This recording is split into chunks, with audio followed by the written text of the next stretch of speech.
And we're back. We're back. We're back. And we're back. Because they deserve to hear the mic check song when we come back, bro. That's what they deserve. That's what y'all got. The mic check song. What up? The Beaners who watch. Some of y'all listen. Some of y'all watch. What's up to all y'all? We are back, motherfuckers. Yeah, and you're like, they didn't go anywhere. It's been a normal schedule. Reese's. Nope. We went a lot of places. There's a lot of time in between. Yeah. So much time in between. Platoon and now. This is, I think, almost 2 weeks. Yeah. Yeah, this is like, what is it? Like June 27th or something like that? Yeah, you have your phone? I don't have my phone. It's in that zone. Yeah. Yeah, but it's 2 weeks for us. It's been 2 weeks, dog, and boy, has a lot happened. Yeah, it's been a busy ass 2 weeks, huh? It's been a lot of stuff going Busier on. for some people. Yeah. Busier, I will say. Some people have had a busier 2 weeks. Yeah. I'd say some certain attorneys, I'm sure, Yeah. have had more of a caseload.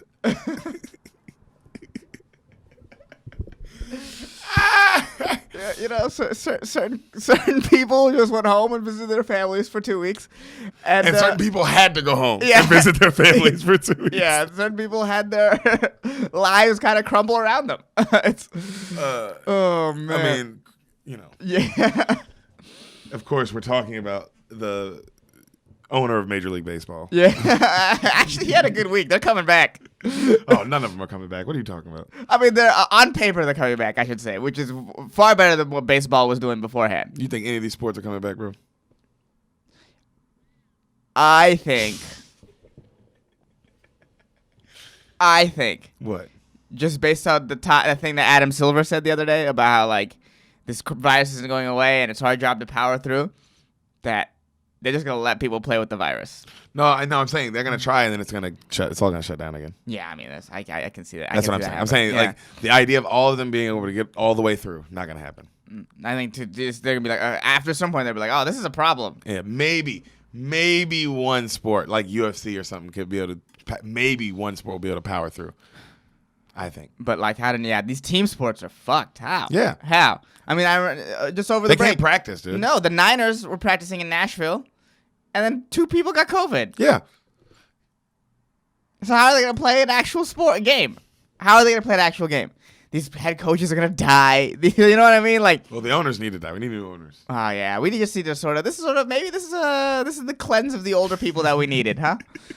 Hey, I've been saying, bro, power through. We went and did a show, so don't let me stop you. I'm a hypocrite, bro. We went and did motherfucking comedy. Mm-hmm.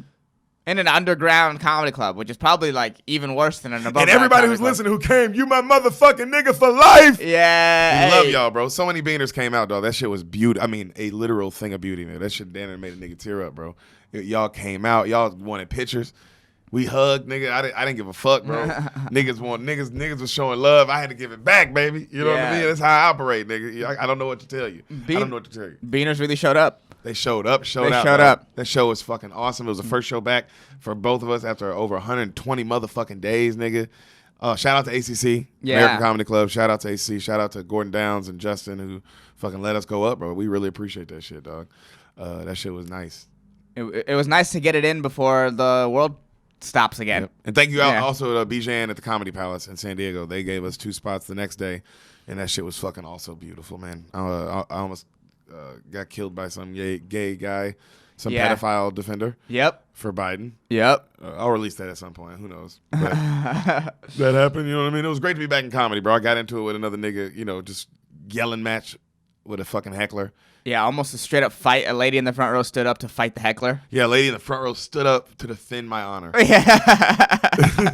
Which was crazy, dog. And she was about to beat that heckler's ass. You know what I mean? Like when you see that someone can fight, you're like, oh, heckler, you got to stop. She's about to kick your ass. And you know what? Speaking of pedophile defenders, let's just go ahead and clear this up right now, son. Let's go ahead and clear it up. Huh? Okay. I get a message about it a lot. Okay.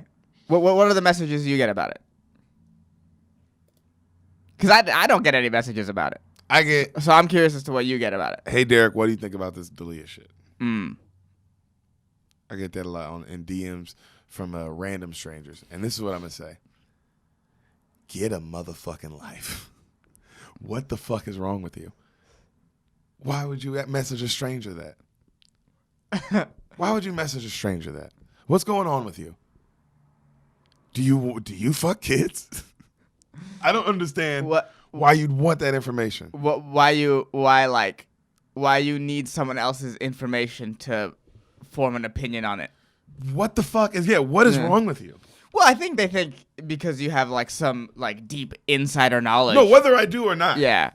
What is wrong with you that you need this? Why is this in your life? Oh, because I mean, people are interested. People are like, it's information. People are like, if he has insider information, I want to know the insider information. What are you, a fucking psychopath? You want insider information on pedophilia? Yeah, people want that. You think if people didn't? It's not pedophilia though. It's because that's a strong word if we're really being honest. Is it pedophilia when you want to fuck? What is it when you want to fuck 16-year-old girls? Not that hey, until my nigga's accused in court, it is what it is. But I mean, definitely not defending him because can't be in the DMs. Look, you can't look 16-year-old girls, and also you can't be in the DMs of 16-year-old girls, and then when 16-year-old girls say, "Hey, they come out years later and go, "Hey, you were in my DMs when I was 16." You can't be like, "Bitch, you didn't release the full DM." Yeah. That's not why we're mad.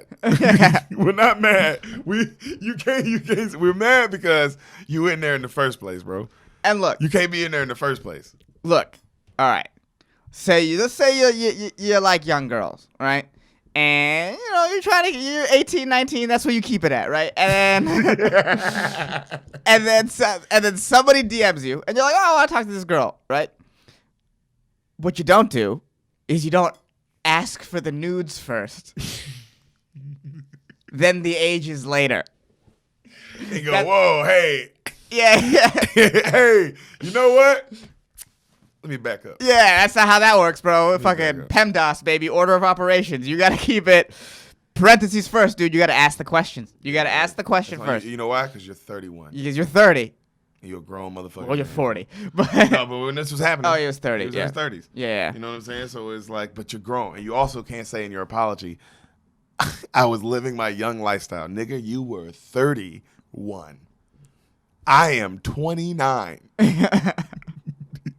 You feel me, Doug? Yeah. I'm 29, and I'm highly aware. I am highly aware of how much trouble you will get in for getting in the DMs of a 16-year-old girl. Yeah. I'm 29, and I'm stupid aware of it. How old are you? 27. Are you very aware of that? Yes. When you're online, when you're on any form of, because you're online, online looking for pussy with dating apps. Right. You're single. He's a single man. Right. And I'm sure you like a young 21-year-old fucking girl. The idea sounds great, a 19-year-old girl. But Hassan, is it crucial to know the line? Sometimes there'll be like a girl on Tinder, and it'll be like it'll be like she's 19, right? And then it'll be like, I'm actually 21. And I was like, oh, if you're lying about your age already, it's done. Get out of here. What are you doing? I saw this one time. This was wild. One time there was this 24-year-old girl. Right? And I was like, she looks young. And I looked at her thing and it says, I'm not 24. I'm actually 16. I'm like, who are your parents? What? What are you doing on Tinder? Take a test. Don't you have science tomorrow? What the fuck are you talking about? No, bro. Younger girls fucking love older men. I mean, I remember that shit in high school, dog, in middle school. I remember being in middle school and all the fucking 6th grade girls and 7th grade girls were dating niggas in high school. And then I got in high school and all them fucking high school bitches was fucking a college nigga or some grown-ass motherfucker. And then all my fucking friends, their first time fucking a girl is some 30-something-year-old bitch. You're all pedophiles too, ladies. Don't you think? Hey, we're coming for y'all. You're all next. Yeah. Also, hey, don't you know how you're all screaming? Just know, eventually, all these dudes are gonna be like, man, you know what? I'm gonna tell my story. I'm gonna tell the first time I had sex. Now the problem is we're gonna be laughing about it. Like guys have a problem. We cheer it on. Yeah. Also, but if we ever decide to flip that and like be like, this isn't funny anymore. You're all going down, dude. You're all motherfucking pedophiles. All of you. I remember being 18, bro. 18. And I fucked this chick who was 27. I could have been 14. She wouldn't have gave a fuck. She didn't care. She didn't ask. I was 18, though. I was literally 18. But, you think she gave a fuck? She didn't. You think she checked my ID See what age I was? She didn't ask a fucking question. No. We met. I spit some game. She fucked me later that night. She also had 3 kids. It's pretty crazy. Yeah, wow. It was a crazy night. Can you imagine? That's your age right now with 3 children. Yeah.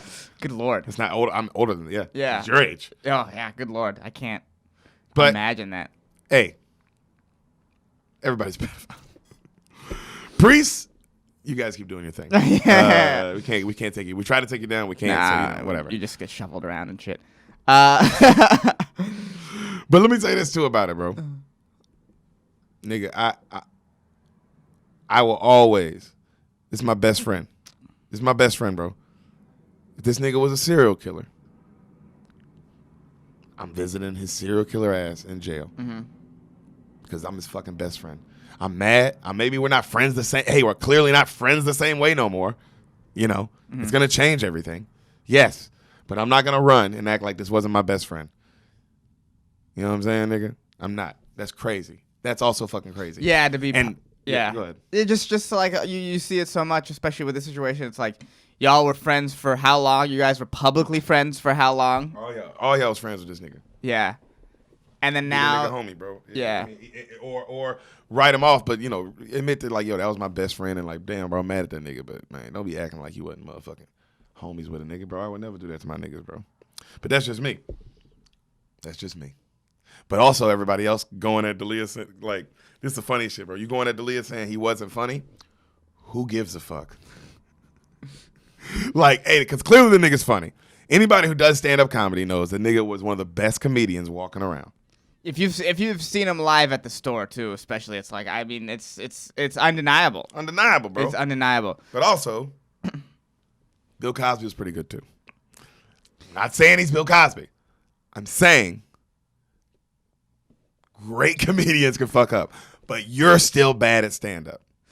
No matter how many women he raped, not Bill Cosby, you still suck. You can't put 5 minutes of coherent set together. You can't. And you have no performance. Your best performance is on Twitter. You better live in that blue check marks. All y'all. Y'all better live. Y'all better pray, bro. Because that's where you perform. Because that's how you can, the only way you can tell a joke. Because when you're on stage, you sound like you're reading one of your fucking Twitter jokes. And you're terrible. And you're terrible. And guess what? A nigga who fucked 16-year-old girls was better at you than stand-up. Deal with that. Yeah, I don't like how they're like erasing all his stuff off of, like, you know, like you can't find. Fuck out of here. Art is art, bro. Yeah. Art isn't perfect. Art isn't this world of angels. Well, it's like, it's also like, it is important. You said this before with Cosby. It's like when they took down their stuff, it's like, it is important for people to watch that sort of stuff and realize, like, oh, these charismatic people can be fucking bad people.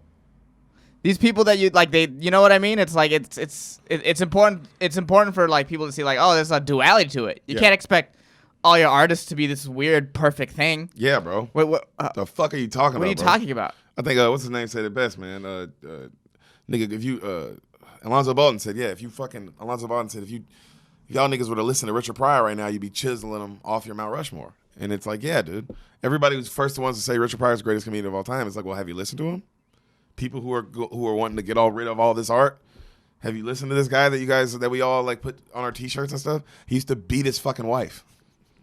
Joked about it. You know what I'm saying? Dude used to do all kind of horrible shit. Joked about it. That's why you can't cancel Joey Diaz. You can't cancel real artists, bro. You just can't. You fucking can't, bro. Even for Chris D'Elia, bro, if that nigga comes out later, like if he goes to, jail for this shit or doesn't go to jail, goes to court and gets away, either way, if he comes out and starts making jokes about it again, he's allowed to do that, bro. If he serves his time or he doesn't get accused of something, you know what I mean? He is allowed to make a living. Y'all got to get over that. Yeah, just all you have to do is not buy his stuff if you don't support him. But don't buy his stuff. Just to erase him or to erase art is ridiculous. Art is art, dog. It's art. It's art, bro. Because also if we do that shit, I mean, bro, what we're gonna be a bunch of Nanettes out here fucking trying to cancel Picasso? The nigga painted some shit 1,000 years ago, bitch. Who gives a fuck? People connected to art. It ain't about it's art, bro. It's art. What about you, bro? When we find out whatever the fuck you've been licking dogs' assholes or some shit, you know what I mean? Whatever the fuck what humans do. I don't want your art gone. I don't want your art gone. Right. Your art is art. No Man, how bad, bro? That shit, you got it, bro. It's art. It's art, bro. That shit ain't hurt nobody. I ain't talking about like a thing that like, I ain't saying like Nazi symbols. You know what I'm saying? No, bro. I ain't talking about something that represents evil. I'm talking about, bro, a nigga. But if a nigga paints a beautiful Nazi symbol, like that's also a dragon, or you know what I mean? Like on a mural. Yeah. It's art. Like it's just the nigga just painted some art. Yeah, nigga, it's art. It's whatever. That's what he saw. He saw a dragon Nazi. He painted it. You know what I'm saying? It's beautiful. I get what you're trying to say, for sure. What I'm trying to say. I think niggas are trying to get what I'm trying to say. And don't add too much weight to what I'm saying, because we don't know shit. And everybody's like, I'm making a statement. Nigga, this ain't about you. Yeah. It's about them girls and this nigga in the court. This ain't no statement either, bro. This is just opinions, nigga. Don't nobody know shit. It's just like the COVID shit. Don't nobody know a damn thing. Just opinions. Man, you got your point across, I think. The metaphor definitely broke down towards the end there with their Nazi dragons. But, you're trying. Hey, bro, I'm just talking, bro. Oh, man. You know me. I'm also just talking. Yeah. Talking shit. Here's what it is, bro. You can't get being 16-year-old girls' DMs. No, hey, don't do that. And the nigga's also a great comedian. Yeah, those two things are true. Nigga was super duper nice to me. Yeah, he's a good dude to us. One of the best dudes, one of the coolest comics we met in LA, and fucking super chill. And you still can't be in 16-year-olds' DMs. You just own up to that, bro. Stop fucking apologize. Just fucking apologize, fool. Like really apologize, not like make a statement. Apologize. Be a man. You fucked up. Or go to jail and do whatever the fuck happens to you. I hope not. You know what I mean?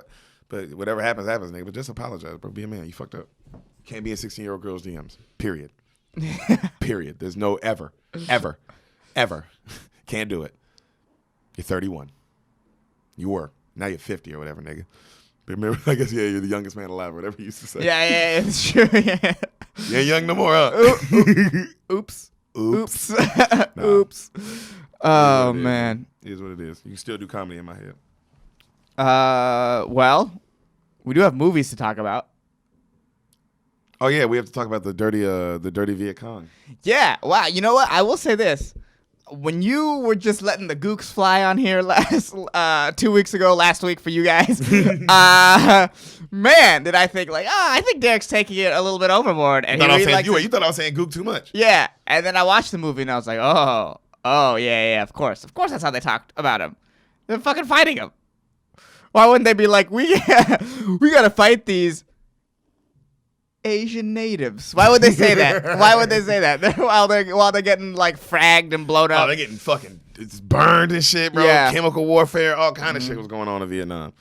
All the heroin. Oh, they were getting introduced to. Yeah, the drugs. It was crazy. I watched it with my family. This is what a family movie to watch with an Asian family. What's crazy is that this is my sister's second time watching the movie. Good for her. They watched it in school. Good for her. Yeah. Good for the school. Yeah, that was a school choice. Was that a good teacher? Mm-hmm. Well, it's like I feel like there's at least a couple rated R movies you watch in school. Yeah, I remember a couple. They were great. Yeah, Schindler's List and The Matrix. Oh, that was great. I remember Schindler's List, School of Rock, but it wasn't rated R or anything. But man, what a fun movie to watch in school. You watched that in school? Yeah, that's awesome. That is awesome. Had nothing to do with anything, but man, what a fun movie to watch in class. Yeah. I think that teacher was just having a week. Yeah, that teacher was like, dude, I'm fucking hungover this for the week. We're watching School of Rock. Yeah, because that's how long it takes a while. Yeah, well, you can only watch it in certain segments, right? Because you can't watch it 30-minute class. You know what I mean? So you know what it is, but it was a good time. Hilarious. Yeah. Oh my God. What'd you think of it? What'd you think of it before we get into what your family thought? It was incredible. Berenger. Holy shit. Berenger. Holy shit. You know real monster. Yeah, real monster. When you described it to me and he killed the villager lady. Yeah. I was like, oh, he didn't do that and that's terrible and whatever. But watching the movie, I was like, okay, I could at least see how he got there. You know what I mean? They're in the woods. They're just everything's trying to shoot them constantly. There's all traps everywhere. They don't, you know what I mean? He's just on edge. He's on edge. He's already like this conservative hardline guy. They find a bunch of weapons in the village that the Viet Cong are hiding. So, I can see how he's like, oh, this lady is supporting the people that are trying to kill me. Yeah. and he just breaks. I can see that. But the Elias thing was like, damn, you fully become a monster. You fully embraced whatever darkness this is. Yeah. And there's I think that brought it out. Yeah. I think shooting that lady in the head was what really brought it out. Yeah. The monster, the like, I lost my humanity. It was, yeah. And, on some, whether or not it's right or good, Elias's big mistake was trying to bring it up with the leader of the platoon. Or the leader of the whole thing. Yeah. Though, I wouldn't say it was a mistake, but I get what you're saying. It's because it's like, bro, he was like, I'm not gonna do a soldier wrong. He's like a good soldier. It's like, fuck. Yeah, I'm not gonna kill. I'm not gonna do the way I'd have to really do it. Right. Or it's like, because it's like, all those stories of all those cops who like try to report their fellow cop for like abuses and then they get fired. Oh, that Chris Dorner guy. But there's like a bunch of them. There's a bunch of them like that. Yeah. Chris Dorner went, like, I'm gonna. It's the extreme case. Yeah, I'm gonna declare war. But a lot of them just get straight up fired, and that's just sort of it. And you never really hear about them. But that's what that sort of vibe reminded me of. It's like, oh man, you're just in this. You're in Vietnam. You're in this system where it's like, bro, I don't know how good complaining is gonna act. What complaining is actually gonna do. Yeah. In your situation, or like an official complaint. That stuff is like roses, and it sounds like it's the right thing to do, but it's like for you personally, it's not the right thing to do.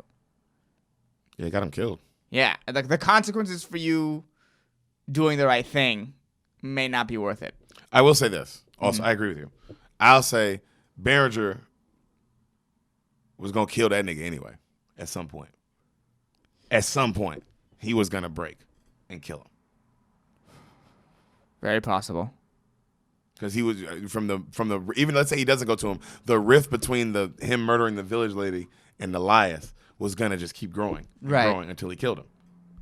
Right. That's what I think. So it's like I do think, other than Elias killing him, there was no other way.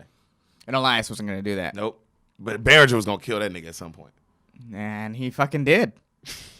He fucking did, and then lied about it. No, he couldn't. He actually didn't. Actually, you know what? He didn't. He didn't. Yeah, you're right. He put bullets in him, but he did not kill him. Well, you could argue that leaving behind was the thing that killed him. He didn't need to. No, I'm saying, but what actually killed him was the Viet Cong. Yeah. Yeah. And it took the fucking all of them. All of them just chasing him. Man, Badass also, scene. Yeah. Oh, he kept going. What a fighter. It's also like, damn, Behringer. It's like, if you shoot him in the face, be sure. Yeah, you have the gun too. You have the gun. You kill it. Because, like, what if he beats the Viet Cong back? What if he makes it back to the helicopter? He's just putting a bullet in you also. He's not asking questions. Yeah. Because he ain't like he's walking up shooting. Yeah. Well, it's like, or if he makes it, let's say he doesn't. Let's say he doesn't do that. He just makes it, he's staggering back. He doesn't have enough energy to shoot, but he staggers back. He makes it to the helicopter in time to leave. Yeah. You can't kill him in front of all the other troops. We're going to have to because he's going to kill you. No, I'm saying, like, he's too weak to actually shoot. Oh, but they get him in. They get him in. You're fucked. You are fucked. Because the second he talks, it's over. Yeah. Even the guys who are on your side are now no longer on. No! You can't shoot the guy. Talk about destroying morale. It's done. It's done. It's like such a bet. Shoot him in the face. If you're gonna betray someone, shoot him in the face. Absolutely. Yeah. Damn, bro, what a good movie. What do you think of Charlie Sheen? Charlie Sheen was good. I would say out of all the actors there, he was kind of the weakest link. Yeah. You know? Did you love just seeing all the famous people as little side roles? It's pretty crazy. Like to just see Johnny Depp Forrest and all Whitaker. that. Yeah. Forrest Whitaker gets his fucking legs blown off. God, crazy. Oh, it's just like, wow, these are all famous people. Yeah, like, and great actors though. Like not like, but also like some of the best actors of our time. Johnny Depp, Forrest Whitaker. You know what I mean? These are like some of the best. William Dafoe. Yeah. He's like, are you fucking kidding me? He was great. He looks, wow. Talk about looking the same, huh? That guy is fucking great. It's crazy that's Green Goblin. Yeah, that's why I kept thinking that. It's like, damn. His voice is cool as shit. Even back then, his voice has always been just fucking awesome. His look too. He's just an interesting look. His interesting look, and the motherfucker can act his ass off, man. He can do so many different roles. Oh my god, he can. What'd your parents think of it? My parents. So we watched 3 movies. What did they think of Platoon? They like Platoon. It got a little violent for my mom. What does that mean? Towards the end. What does that mean? Whereas, like, she was like, I could hear her audibly, like, oh, oh, you know what I mean? Like, because she doesn't like violence. Yeah. So she was like, she got a little like, because the end scene when they're being overrun by the Vietnamese. It's insane. That shit's a nightmare. That shit is a nightmare. It really is. I mean, the dude fucking Scrubs covered himself with the dead bodies. Dr. Cox covered himself with dead Dr. bodies. Cox. What do you think of Dr. Cox? Oh, man. It's really funny to see the voice that he puts on for this. It's like, damn, look at you, Dr. Cox, acting. You're Dr. Cox, though. Killing it, bro. In Platoon. Yeah, in Platoon. Yeah, but he looked he also looks exactly the same, pretty much. Yeah, he stayed the same. Yeah. Johnny Depp changed quite a bit. Sheen still looks similar, but you could, like, this is a younger version of Sheen, like, clearly. Yeah. But, like, McGinley and Defoe, like, damn, y'all look pretty much the same. Oh, yeah. Yeah. And I'm guessing Berenger doesn't have all those scars on his face in real life, so, he'd look different. If I had to guess. The 3 movies we watched, they all liked. Or what was the second one? Second one, so first one we watched Hidden Figures, which my sister had seen before. My dad was watching it for the first time. He had never heard of it. He had heard of it. He actually, so this is how the way my sister got the tickets to the first movie was Octavia Spencer was giving a talk at NASA Ames where my dad works. Or they're talking about the movie to promote it. So my dad went and got the free tickets. He didn't stay long for the speech. He said there was too many people. And he was like, yeah, whatever. I don't care. I feel it. Yeah. It's not the real lady talking. It's Octavia Spencer. It's not the real lady talking. And my dad doesn't give a fuck about celebrities. There's a great story he told me once about how, like, he was just walking around the campus and some guy starts talking to him. And they just start, they're just, like, shooting the shit for a little bit. And then he asks, like, can you just tell me what each of these buildings are? So he tells him each of the buildings. And then this is when he first comes to America, too. And then the guy asks, where do I go? And he points him where to go. And then my dad walks away. And then his coworkers went up to him and was like, oh, my God, I can't believe you did that. And my dad was like, did what? You had a full-on conversation with Harrison Ford. And my dad looked back and I was like, oh, wow, that's Harrison Ford. Does your dad know who that is? Yeah, my dad knows who that is. But at the time, they didn't know who that was. At the time, he knew it was, but he just didn't put two and two. Like, why would you think Harrison Ford would be walking around the NASA campus? He wouldn't. You know what I mean? You wouldn't. So I would. Yeah. Not your dad. No, not my dad. My dad is very. If he has his mind focused on one thing, he can miss Harrison Ford now. I spotted Lindo White. Yeah. On a pier in San Diego. Yeah. No, not many people are doing that. I'm sure a lot of y'all are like, Lindo White. It's like, exactly. Yeah. But the people who know Elizabeth are like, holy shit, Lindo White. It's like, I know. I spotted him. Yeah, so we watched that. But out of the 3 that we watched, my parents' favorite, both my mom and my dad's favorite was Parasite. That was the third one we watched. No, you said you watched Joker. We were going to watch Joker, but then my dad was like, let's watch Parasite instead. And so we just switched it up for him. All right, well, I don't give a fuck about Parasite. Yeah, Who gives a shit? That's not exciting. Hey, it's Asian people. Boo. Who gives a flying fuck? Hidden Figures. What'd your dad think? Oh, yeah. What's it called? He liked it. Did he know about it? No, did he know about it? Oh, yeah. He knew who they were. He knew who they were. Yeah. They're pretty big figures in that NASA world. Right? He says he thinks, he's not quite sure when he first started, the girl, the lady who Octavia Spencer was playing. Yeah. He thinks she gave a talk at NASA, but he's not 100% sure if it was her. That's pretty cool. Yeah, she thinks that she gave a talk, but the other 2 at the time, they never came to the Ames Research Center. Yeah. Because they're all East Coast people.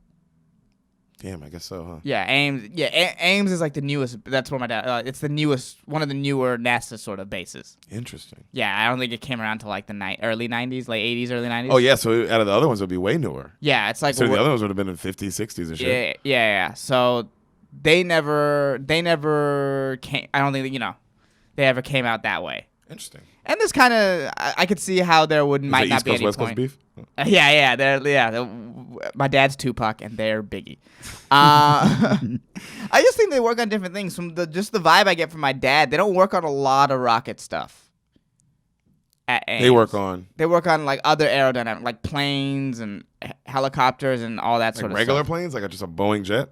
Or military sort of things. I don't. They work for NASA, right? So it's all government. Yeah, it's all government. Yeah. So it's probably like that. It's not for commercial use. Yeah, it's not for commercial use. It's all about like I know for one time my dad was being vague about it, but he was working on like what would happen if they created like this man-made island that they can, like how would that affect the ecosystem around them and all that sort of stuff. And your dad, the first Dana White. Yeah. Yeah. So I don't know. It's not like Science Island. Yeah, Science Island. Poirier versus penicillin. That's good. You're funny. You're funny sometimes. Yeah. So yeah, it's just I don't think they would come and talk to the Ames people, if that makes any sense. It's just a different. They're just working on different things. Yeah, they're working on rocket ships. Yeah. Also, they were mad old by that time too. Yeah, they're fucking $1 million. Yeah. Yeah. Because your dad's like $500,000. Mm-hmm. Yep. Your dad's old. My dad is old. But yeah, and he started NASA like fucking 40 years after that movie, or whatever, 30 years after that movie. Crazy. So it's like, yeah. So it's Of just, course they were old by then. Yeah. But it's crazy cool that he heard about them. Yeah, he knew who they were. He was like, yeah, I know. And then he was like, yeah, that girl, the lady from Obama got the Medal of Honor. He knew about that. Damn. Yeah. Damn, I wish I could have been there with your family to watch that. That would have been awesome.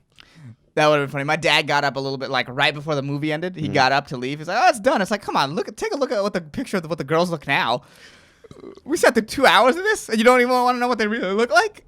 What are you doing? They don't look like Taraji P. Henson, Yeah, I'll tell you that. Yeah. Captain Baba. Yeah. What are you doing? Oh, that's so funny. Damn, that's awesome though, man. I really wish I would. I thought they watched The Joker, so I was excited to hear their take on that. Yeah. Well, it's one of my mom's favorite movies. Yeah, I wanted to see what your dad thought. I'm very curious what my dad thought, but Well, I know why it's your mom's favorite movies because deep down she's a serial killer. I don't think that's the case. Pretty sure. Nope. Pretty sure. Nope. And that's Platoon. Beaners, this is your intermission right now. Before we get into the episode you are here for, really quick, thank you for listening. Yes, we love you. We do. Please subscribe to us on YouTube. Rate and review this podcast on iTunes. Please rate and review. That stuff matters. We could use the help, and we would appreciate it. Yeah, tell your friends about the podcast. We know you love it. Tell your friends about the podcast. We know you love it. You keep going back and listening to old episodes. That's Yeah. how we know you love it. We appreciate that. And follow us on Instagram at Spoil the Beans, and then you can find our individual Instagrams. We're linked on everything. Follow Derek us from Poston, Sanamad. there. Yeah. Yeah. Oh, and shout out to Greg Scamato for making our theme music. If you want some more samples from him or maybe help from him, check out gregcanhelp.com. Yep. Yeah. And now back to your future presentation. We're back. We're I'm back. back. Son's gay. Not gay, Still but we're gay. back. We're back. Not gay and back. We're not gay and back. We're not gay and back. What's up, Beaners? Hey, what's up? Golly, it's good to be doing the podcast again. It is. And you know what else is good? What else, Derek? Going on Instagram, hitting that search button, and typing in the name Darren Bates. DARENBATS. Darren Bates. Hassan, now why is that great? Because he is the president of the Beans. He's the president of the Beans. And he is a great Instagram follower. That's right. This weekend, he was riding horses. He was riding horses. Django Bates, I called him. Yeah. He said in a tweet, he said he is going to be, and I quote, the first nigga to pull up on game day on a horse.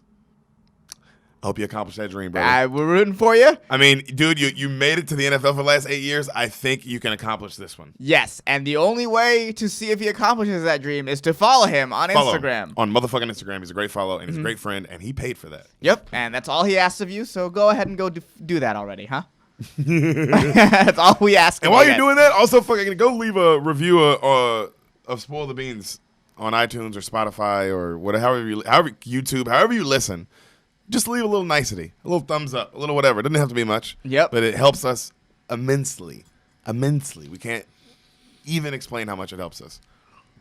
Actually, I can. It helps us a fucking lot. And it would change our whole fucking situation. Yeah. And it would make our podcast rate higher, which would be great. Yes. We appreciate it. Yeah. We only care about the listeners, so this is all just fiddle faddle. But for us, we'd appreciate it. Please go do that. And it makes us feel good to read your reviews. It does. It does. But mainly you guys listen, and that is our favorite part. Because, man, you guys have been listening your ass off lately. Yep. Beaners are strong right now. Dude, international. Yo, New Zealand, what up? Yeah. Just know we know y'all are listening, and we fucking appreciate it. And congrats on the live sports you can attend. Yeah, We're you very guys jealous. did a good job. Fucking bullshit ass country. Yeah. Mates. Is that them? They say Do they that. also I'm sure mate? they are. Probably, huh? Why wouldn't they? Yeah. Son, What? you're gay. Nope. We've established this at the beginning with that song I did. I'm not I gay heard and it, we're back, and I'm not gay and we're you know the We'll lyrics. get into the gay things later. Okay, and what? We'll get into more pedophile stuff and more conspiracy stuff later. Nope. And we'll get into Don't want to be linked with those two things either. all of those things that you love the most. Nope. But before we do, Yep. can you do me a favor? Okay, just a quick one. Real quick. Okay. Can you tell me Okay. what you think happens in the film you've never seen? Because that is the whole podcast. Welcome to Spoil the Beans, new listeners. Get on fucking board. We yell at you here. Yep.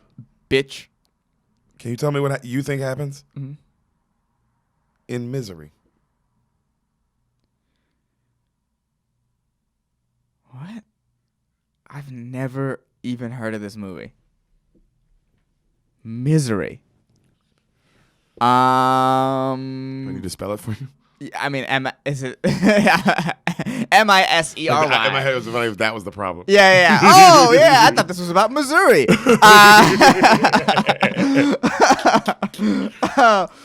Fuck. Well, tell me what happens already. Well, I gotta.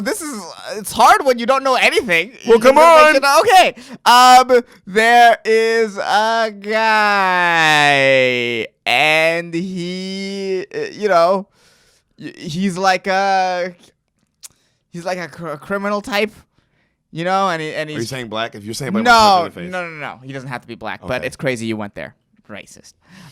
He is a criminal type of some kind, and he is trying to get his life back in order.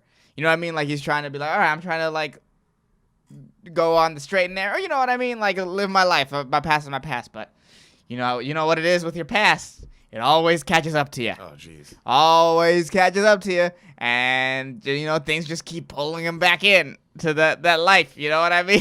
Son, hold on. Yeah. Are you describing Godfather Part 3 to me? I am not describing Godfather Part 3, but it may seem that way.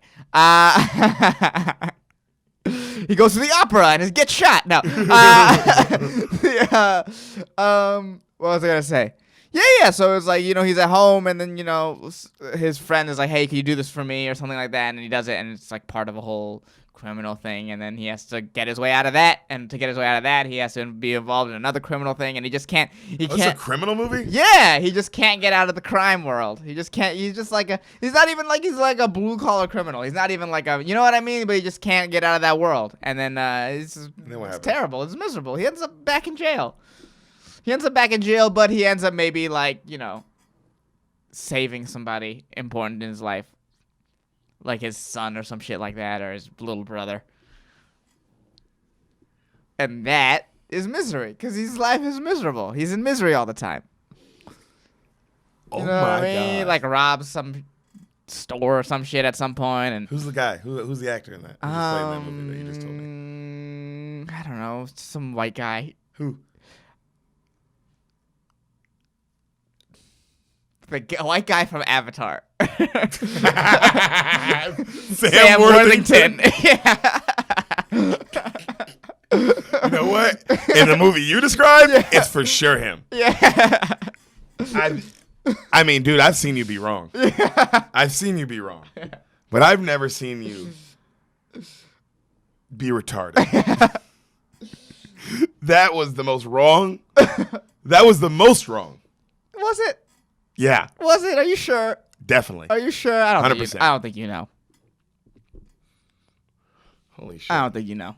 I think my movie is correct. I think you're my favorite person in the world. You want to do Misery? Let's do it. This movie, Sam had never seen this movie. We watched it this morning for her first time. She had heard of it. This movie is fucking amazing. Okay. I mean, amazing. I'd say it's a goddamn roller coaster. Okay.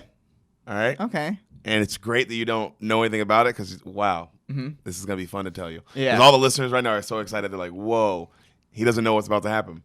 So this is pretty great. Yeah. This movie won an Oscar. Really? Mm-hmm. For? We'll get into that later. Okay. Okay. What year? 1990. Okay. Okay.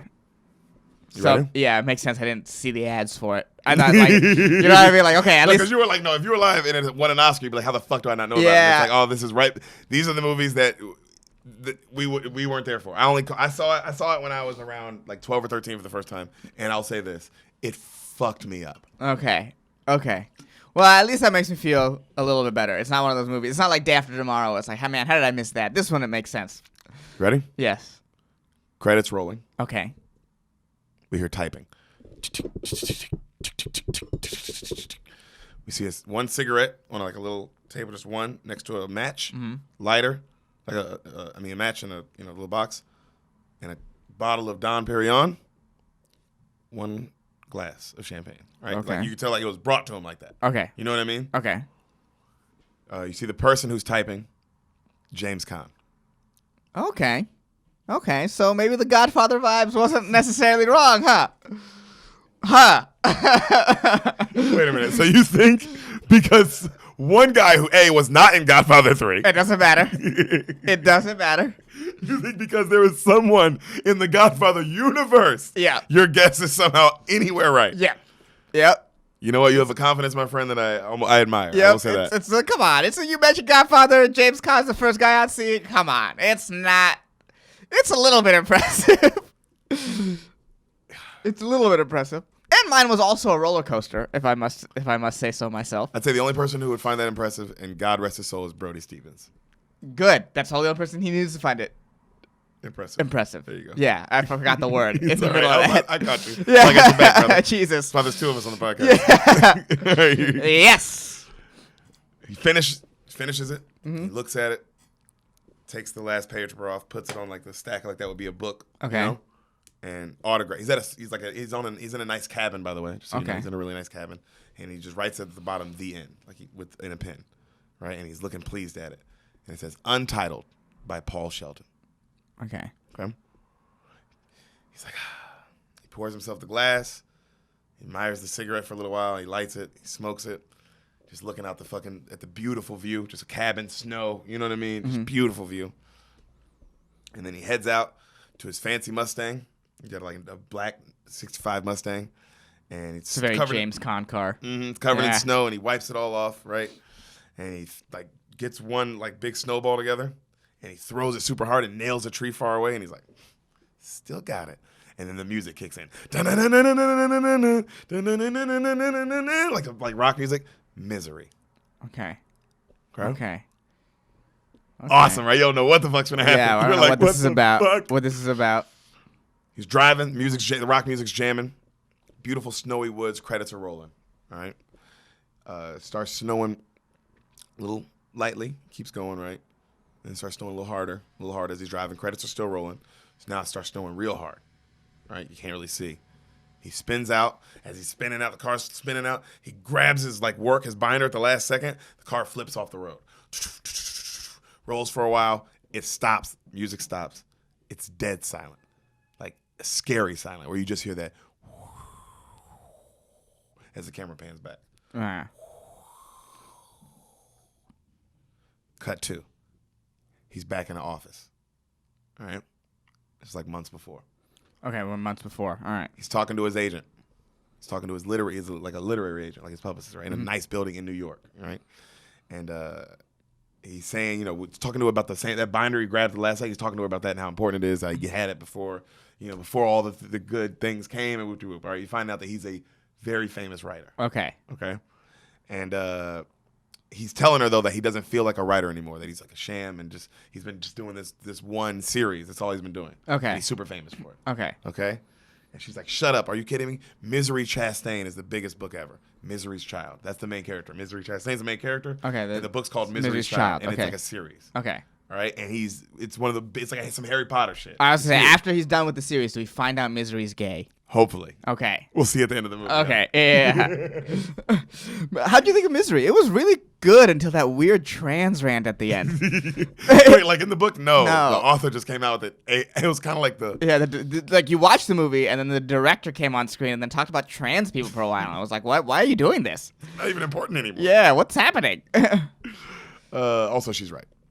I always agree with Harry or Harry's mom or whoever she is.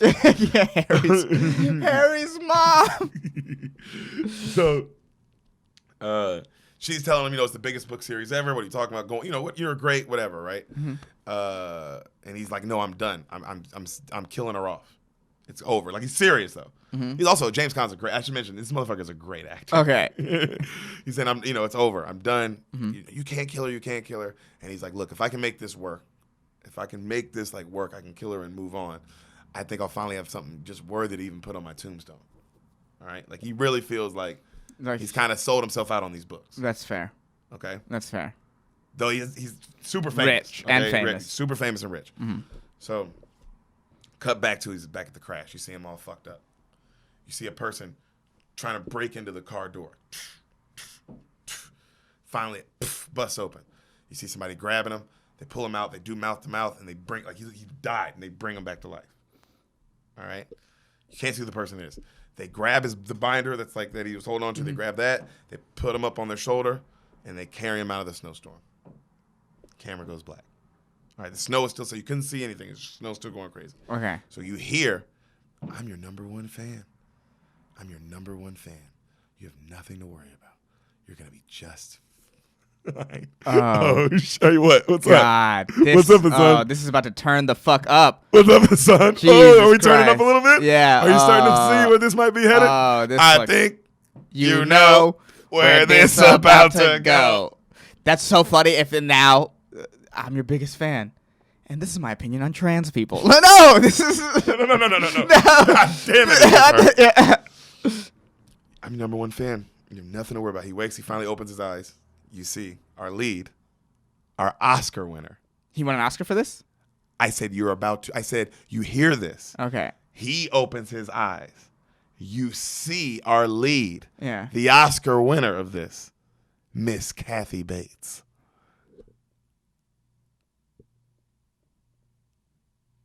Whoa. One of my favorite actresses, by the way. Whoa. The range of this woman is insane. So this is what she wins the Oscar for. Wow. That's crazy. This is our second Kathy Bates movie. Blindside. It's our third Kathy Bates movie. What else? Titanic. This is our third Kathy Bates movie. I love Kathy Bates, guys. Yeah. Prepare for a lot of Kathy Bates in all these in the Beans universe. Yeah. I'm trying to think. I think, just 3 so far. But yeah. Damn. This is wild. This woman does not get enough roses for how amazing of an actress she is. This is about to whoa. Whoa, it's about to turn up, isn't it? Oh, she's probably so insane. It's crazy. What does she feel about trans people? We'll find out. Yeah. He's looking at her. His face is fucked up. I mean, he's fucked up. You know what I'm saying? And he's like, where am I? She's like, we're just outside Silver Creek. Okay. And she's like, you've been here 2 days. You're okay. My name is Annie Wilkes. I'm also a nurse. Okay. I'm an ex-nurse. Yeah. Okay. And she's like, here. She gives him these 2 pills. She's like, you'll need this. This will help. He drinks them. He passes back out. All right. A couple more days go by. She's taking care of him, giving him the pills, and then finally he gets the strength. One day he's like, "What are these for? Like, what are these?" And she's like, "They're Novaril. They're for your pain." And he's like, "Thank you." Right? And then she passes back out. She's taking amazing care of him. Right. And you see this like days go by, and she's taking great care of him. Right? So another day finally comes, and now he's talking, and he goes, "Hey, Annie, why am I not in the hospital?" Okay, good. That's the first question. Good first question. Because I was thinking that. What the fuck are you? I would be like, dude, what the fuck? Asana, are you ready to have a nightmare? I think you already know where this is about to go. You ready to have the biggest, scariest nightmare of your life? Okay, yeah. Yeah. I'm about to scare the fuck out of you, bro. Oh, Jesus. Fuck a horror movie. This is a horror movie. Fucking like Freddy vs. Jason, you know what I mean? Yeah. Because I think you see where this is headed. Oh, God. Blizzard, she goes, well, the blizzard's way too strong right now. All the roads are down. And then he looks at her, he's about to say something else. She goes, yeah, the phone lines are down too. And then he's like, okay. And then he moves, and he's in, like, crazy pain. He's like, right? And she's like, oh, you almost died. You need your rest, Paul. Okay? So we see her cabin. She has a cabin deep outside in the snow. Right. All right? And she's giving him more pills. He's starting to look a little better now. So you Okay. can tell more time has passed. So he asks her one day, he goes, am I going to ever be able to walk again? And she's like, oh, yeah, of course. I'm actually really proud of what I was able to do to your legs. And then she takes the blanket off and shows him his legs. They are fucking fucked up. Right. Just disgusting. Blue, you know what I'm saying? All swollen. His feet are just completely swollen. They're all like in these crazy splints with needles everywhere. You know what I mean? You can tell like, she did a bunch of shit, but like, damn, his legs are fucked. Okay. All right? And she was like, they were broken up pretty bad. She was like, but as soon as the road's open, I'll be able to take you into the hospital. But just know, It's a true honor that you're in my home. She's this crazy look on her, just crazy, just like that kind of face. Oh, God. So remember the agent he was talking to in the beginning of the movie? Yeah. She now, it's still present time. She now is calling the Silver Creek police. Mm-hmm. Okay? Because she hasn't heard from her top, which makes sense. She hasn't heard from her fucking golden goose. Yeah, and she knows he was finishing a book. Yeah, I'm about to kill off a very important character. So this is a very important book. This would be a big deal. Yes. To this whole company. Yes. So she's calling the police and she asks for the sheriff. The sheriff is this super old dude named Buster. Okay. Okay? Also one of my favorite people in this movie. Okay. She goes, I think might know my client. His name's Paul Sheldon. He's in trouble, and he's like, "Oh, the writer. Oh man, I know about him. Everybody sure loves those misery books." He starts going off about the books, and she's like, "Well, Paul comes there to finish his books, as you know, and I just called the hotel where he checked out last Tuesday, and they said he left and checked out, everything was fine, but I find it a little strange that I haven't heard from him. This is an important book. This is one of his last books to come out for the series, so it's a big deal. Just we got a little nerve." And she's like, you can tell she's like, "I'm just a little nervous." Right. And then she's like, also, his daughter hasn't heard from him. So we're kind of, we're all kind of waiting to just see if you've heard anything or anything like that. Is this based on a book? Is this a Stephen King book? Okay. This has that feel of Stephen King. Amazing? Yeah. And it's like this weirdly scary. And paced beautifully. Yeah. Because I'm scaring you just by telling you all this, huh? Yeah, what the fuck is going to happen here? Dude, I love Stephen King. And I will say this, dude, when people turn your books into movies, you clearly do a good job of that. Holy shit, man. I mean, from It to this to Shawshank to Green Mile. I mean, you have an extremely Oscar-winning track record. I mean, the casting of I had never read this book, but now I want to because I was like, I've read most of Stephen King's book. I've read a lot of them, and I've never read this one. But it's like, damn, Kathy Bates is so unreal, and I believe, oh my gosh, she's just so in this character. I want to see what the character was really originally written as. Because man, just like I feel like in Green Mile or in Shawshank, the casting is perfect. Okay. I mean, Red is Morgan Freeman. Andy Dufresne is definitely Tim Robbins, and oh my God, Michael Clark Duncan is perfect casting. As Coffee. I mean, so I wonder if he has any say in that or anything, because I mean, this Kathy Bates, perfect. Probably. If the casting is perfect, the author has a say. There's no way. Because how would a casting director really know what the author was feeling? Good point. You know what I mean? To nail it like this. Yeah. If it was all casting directors, Kathy Bates' player would be hot. She'd be super hot. She'd be hot, or some. She had big tits. Her cleavage would have been out the whole time. Yeah, some TikTok actress or whatever the fuck. You know what I mean? And it'd be some movie we never ever heard about. Yeah, someone that can get. We can eat this stuff to get views and eyes. Yeah, it's. No, this is an artist. Yeah. So she's nervous and she says, "I think he might be missing." And the sheriff goes, "Wow, you really think he might be missing, huh?" And he kind of laughs. And she's like, "Oh, I know, I'm just being silly." He's like, "No, I don't think you're being silly. Maybe a little overprotective, but because it's only been it's been like a week or it hasn't been crazy long." Yeah. It's like, or not a week. It's been like a couple days. A couple days, yeah. A couple days, not a week. It's been a couple days. And he's like, "I don't think you're being overprotective, but we'll see. We'll do." And then he goes, "I'll put his name in the system," and he literally writes his name on a Post-it note and just sticks it on the chalkboard behind. Hilarious. Because he's a small town sheriff. Yeah. And then right then she's like, "Thanks a lot." He hangs up, and his wife comes in, the old man's wife. And they're talking, and he tells her what the call was. And then he goes, "Hey, honey, when was that blizzard?" And she was like, "Oh, that blizzard was last Tuesday." And he goes, damn, that was a long time ago. I'm thinking about, really putting it all together. So cut to her shaving him. She's shaving James Caan. And she's telling him, "Oh, my God, it's a miracle. I saved you, dude. But you know how? It was because I followed you." And he goes, "What do you mean you followed me, Annie?" She's like, "Well, I'm your #1 fan. So every night I'd sit outside your log cabin and I'd just look at your window and watch and think about all the creative, amazing things that you were writing in that room." And she's telling me she's been doing it because that's where he comes every year to finish his books. She's been doing this for a long time. Oh God. Oh, I'm pretty sure this was Stephen King's nightmare. Yeah. He's like, "What's the scariest thing to me?" And he's like, "Oh, this." Yeah. And this is scary because this isn't a monster. Yeah. No, this is just, this would happen. I bet you he had a place where he went to write stuff.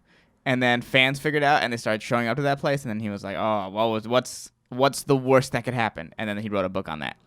And this is definitely the worst that can happen. This is when I tell you what, bro, Hassan, this is the worst that could happen. The worst fucking nightmare in your life. Okay. I mean, already, because the situation, how scared are you already? Because you're already like, I'm waiting for this to turn. No, I'm talking about if you put yourself, just let's say you're James Caan. Okay. How nervous are you? Let's put yourself, and I'll ask, how do you feel now? Oh, now I'm sweating bullets. You're already sweating bullets. Yeah. Because it's been like a week. No. It's been a few days. Almost been like maybe 4 to 5 days probably. I think up until she said that, the follow part, I'd be like, all right, this lady's taking care of me. And then now that she said I follow you, and then I watched you outside the cabin. Then I may be like, oh, I think I'm in trouble. Okay. Mm-hmm. I like where you're at. All right. So she goes, and she goes, oh my God, just imagining what the world's greatest writer would be writing in his room. And then she's like, and then the other day I was on my way home, and there you were, leaving the lodge. And I wondered, why would a genius like you be driving in a snowstorm? And he goes, well, I didn't know there was a snowstorm, Annie. She was like, well, I sure did. And look, now you're alive, and you can write more. I know all 8 of your books, Paul, all 8 of them by heart. I read them all over and over and over again. And his face is getting more like, oh no. That's what I'm saying. He can act, bro. So you can see just that seriousness of like, not panic, but like, okay. Yeah, I'm in a bad spot. He's definitely in a bad spot. Oh God, she is not gonna like it that he kills off Misery, huh? So she goes, when do you think the lines will be open? Like he goes, when do you think the phone lines will be open? I really need to call my daughter. And she goes, oh, it shouldn't be too much longer. Just give me their numbers and I'll try them for you when I go back into town. And he's like, okay. He does, Mm-hmm. So right then as she's walking out the room, she goes, Paul, can I ask one favor? And he goes, anything. And she's like, well, I noticed you wrote a new Paul Sheldon book, Untitled, I noticed she looked through, obviously. Yeah. And she's like, and I was wondering, he goes, do you want to read it? She goes, if you don't mind, I understand you probably never let anyone read your work and all these things. And he goes, well, it's true. I never let anyone read my work, but I mean, when you saved me from a car wreck. And then she goes, and then he's like, go ahead. And she's like, oh my God, you'll never realize whether you just treated me. No one's ever done anything so nice for me. This is the greatest day of my life. And she was like, oh my God. And she's like, what's it called? And he's like, yep, no title yet still. And she's like, well, what is it about? And he's like, I don't know. You read it and you tell me what you think it's about. Okay. And she's like, she's of course like, Paul. And he's like, I'll tell you what. Then you can tell me what you think the title is. Title should be. And she's like, and she just kind of bursts, right? Cut back to Buster's visiting the cabin where homeboy left, the hotel. Right. And he's talking to the manager, and the manager's telling him nothing out of the normal happened. He came up here in his '65 Mustang like he does each time, and he ordered his got his one cigarette with the lighter and the Dom Perignon when he finished his book that he's been doing every year. And you can tell he has a good relationship. Like, right. It was nothing, he's a great guest. Everybody always loves him. He doesn't bother anybody. He's always nice to anyone when they ask for a picture. Like, you know what I mean? Like nothing. Nothing out of the ordinary. Yeah, nothing out of the ordinary happened. And he's like, okay, all right. Sheriff's like, thank you. He kind of has to, it's like there's nothing. Nothing he can do. Fuck, there's nothing there. You yeah. know? So cut back to she's feeding him. And she tells him, oh, Paul, I'm 40 pages in. Oh, my goodness. It's great, but never mind. He goes, well, you can tell me what. And he's like, oh, she's all nervous. She's like, look at me critiquing the world's famous writer. What do I know? He's like, seriously, it's okay. I can handle, critique. Yeah. I'm a fucking 8 books in, bitch. I'm one of the most famous writers in the world. Yeah, you're some crazy person. People hate my shit. What are you going to tell me? That's a good point. People literally tell me all the time how they hate my shit, or how I was great in book 1 and 2, but I lost it on book 3. Or, yeah. You think he hasn't heard it all at that point? Yeah, you're right. So he also hates his own work at this point. So I'm sure he hates it. That makes sense. He does hate his own work. At this point, he hates his own work, just from an artist's standpoint. Right. The way he was talking about it, because as a stand-up even, you hate your material at a certain point. It just gets stale to you. Right. Oh, yeah. When we were this weekend, when we were doing the old jokes, like the pre-pandemic jokes, the old jokes just weren't as good. They weren't. Now, I will say this. Show one, old jokes felt like it just wasn't even worth it. Whereas every new thing I thought and every new joke I said, it just felt great. It felt fun. Whether they laughed or they didn't laugh, they were listening, man, and it was just fucking awesome. And we were all in it together. Right. And it just made the set amazing. Show 3, like show 2, 3. Mm-hmm. Oh, I was ready to do old jokes or new jokes. Yeah. Oh, I was back in the batter's box, baby. Yeah. I was back in the batter's box. That's nice. That's nice. I think show 2 I didn't do any old jokes. I did one old joke. Yeah. And then it was all just sort of new jokes from there. And then I only did the 2 sets, so I don't know. I don't know what show 3 by the second set, I threw in a couple more old jokes, and they felt good throwing them in, and they worked. Mm-hmm. And then by the 3rd set, I was ready to go, and then, I got into a fight with a guy who wanted to defend pedophiles. Yeah. Yeah. Who was like, pedophiles ain't that bad. Yeah, that was weird. So, God, what a crazy set. Yeah, what a weird night. So she's feeding him, and he goes, "What's your critique?" And she's like, "It's the swearing, Paul." And he like kind of laughs, and he's like, "The profanity? That's what bothers you?" Yeah. And she's like, I don't think that they need to be talking like that all the time. He tells like, "Oh wow, this lady's a crazy person. yeah, she's one of those." Yeah. Like you can like it hits like wow. Yeah. Like, he didn't expect that, And he was like, well, she's like, well, he tells her, he's like, well, Annie, these are slum kids, and I was a slum kid, and that's, kind of how we talk. Mm-hmm. And she's like, no, they don't. I know they don't. That's not how all slum kids talk. And then she's like, I never went into the store and would look at the guy and owner and be like, hey, I need some fucking pig feed or go up in this and to this. She's just going off more and more. And he's like, Annie. And she's like spilling all the soup everywhere on him. And she's like, oh, look what you made me do. Look what you made me do, Paul. And he's looking at her. He's like, I'm sorry. She's like, oh, I get a little worked up. Oh, please forgive me. He's like, it's fine. It's fine. And she's staring at him, and he's staring back at her like, what the fuck? And she goes, I love you, Paul. Oh,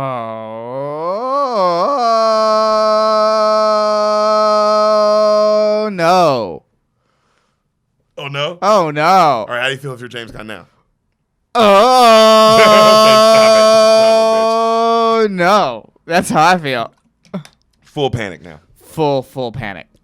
And she goes, I love your mind. That's what I meant. And then she leaves.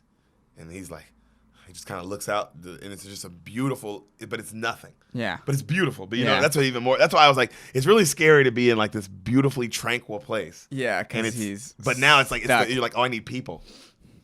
I need someone to witness this. Yeah, I need a neighbor that's not 50 acres away. Yeah, oof. You know what I mean? It's like Yeah. that. Like she has a beautiful property. Is he walking around or no? He's wheeling. Oh no, his legs. I told you his legs are are fucked. Okay. So it's gonna take a while. It would take a while for that. Okay. They're healing. He's getting better. Like Yeah. you can see him slowly. Like the scars on his face and all that get smaller and smaller. Okay. But like, there's no time. That's how you kind of know he's getting better. Okay. Which I think is really cool how they you don't don't know say. how much time is really passing. You don't know. You just know like, oh, he's healing. Yeah. But also he was so fucked up at the wreck, bro. Like, oh, this would have taken a long time. Yeah. Even if he would have been in the hospital. Okay. This would have taken a long time. Okay. Like this man, he died. She had to bring him back to life. He did die. I forgot about that. He did die. All right.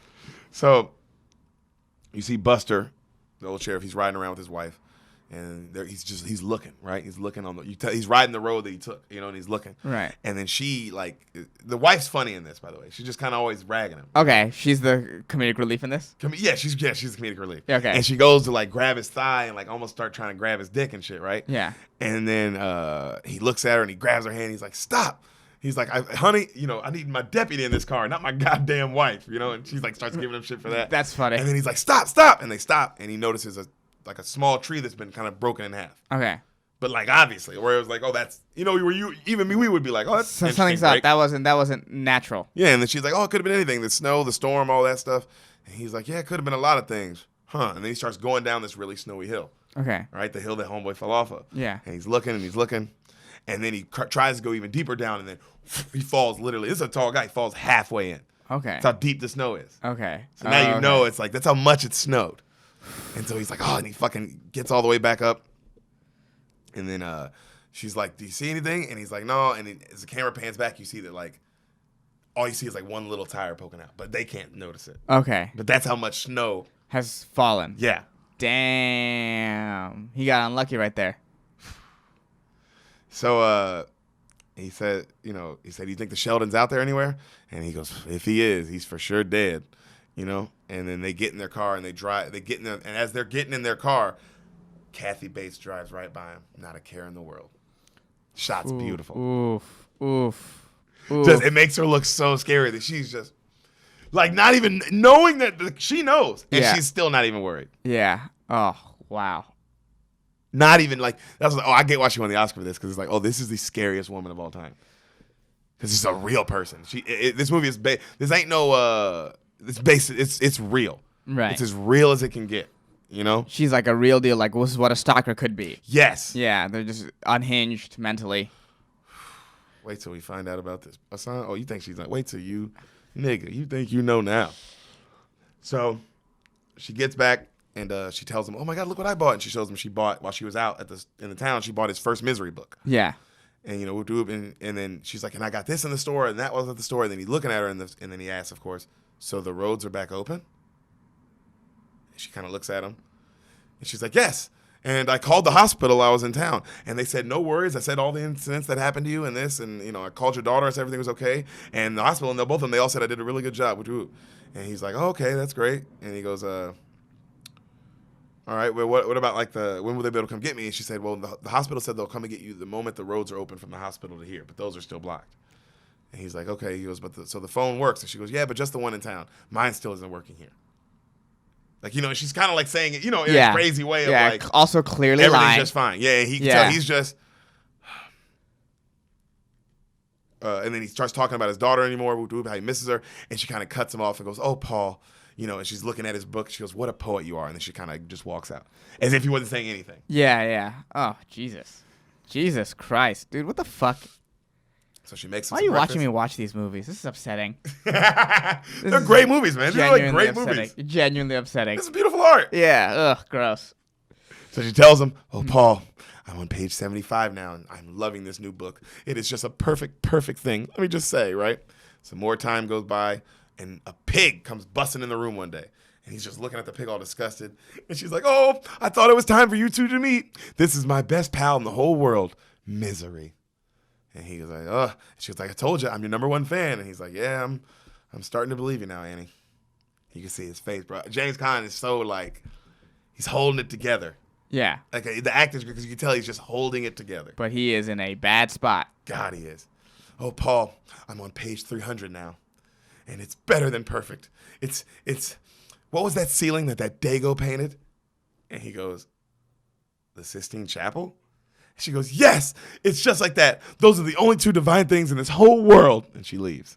And he's like you can tell he's even like, oh, fuck, man. You called Michelangelo a Dago? Yeah. Yeah. Great. Oh, wow.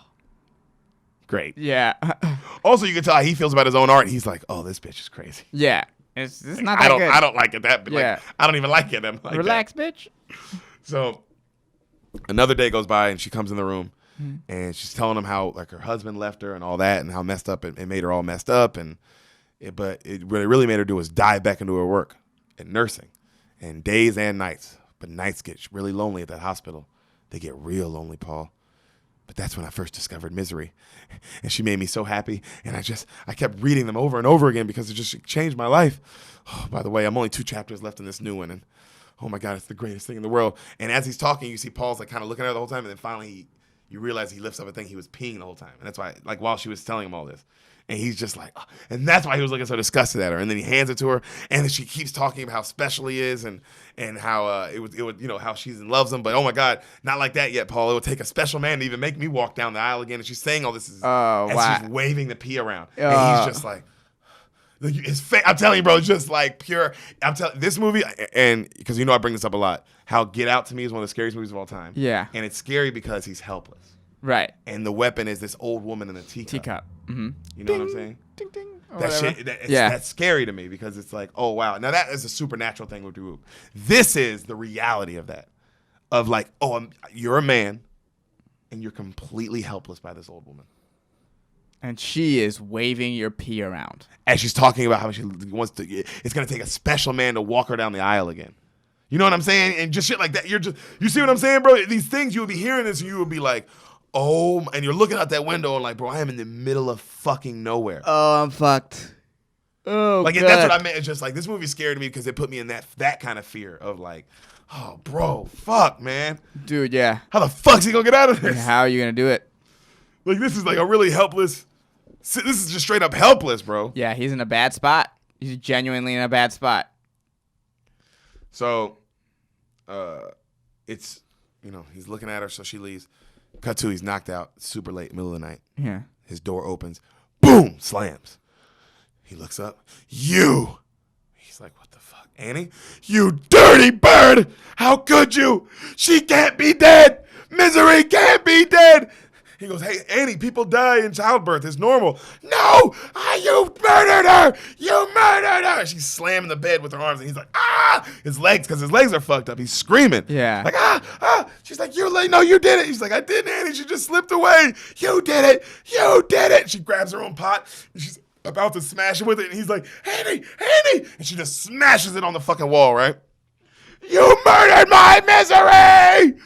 And then she goes to leave. She goes, I thought you were good, Paul. You're not. And she's about to slam the door. She goes, and don't think, and she goes, don't think you're going anywhere. You're going to be around for a while. You think anyone's coming for you?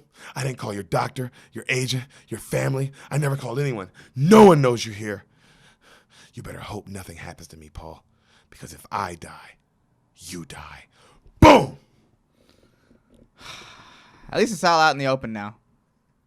Oh, now the chess game has started. It's like, well, now let's white play. to Now let's play.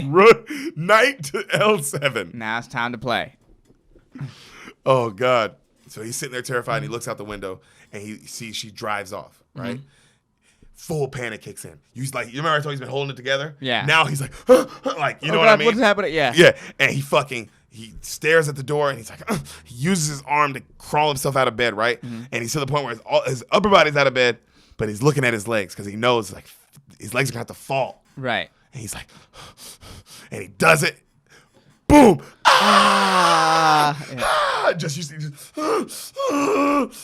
he fucking starts crawling to the door, right? He crawls, and he finally gets to the door, and he locked, and he just falls defeated.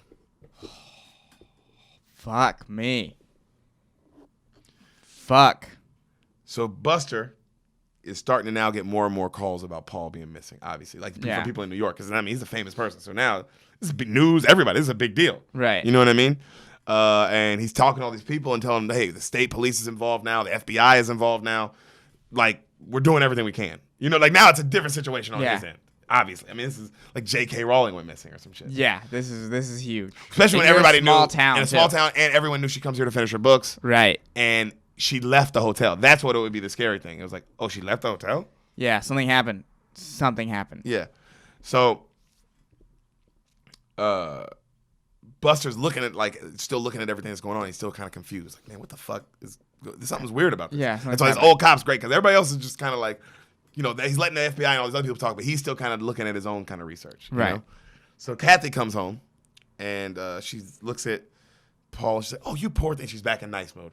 You poor thing. What are you doing on the floor? Oh, let me help you back in the bed. And she picks him up. She's like, oh, I know it hurts. And she lifts him in the bed. And he's like, oh, because his legs are fucking, you know. And she's like, oh, fucking you crybaby. She puts the legs back in the bed. And he's like, right.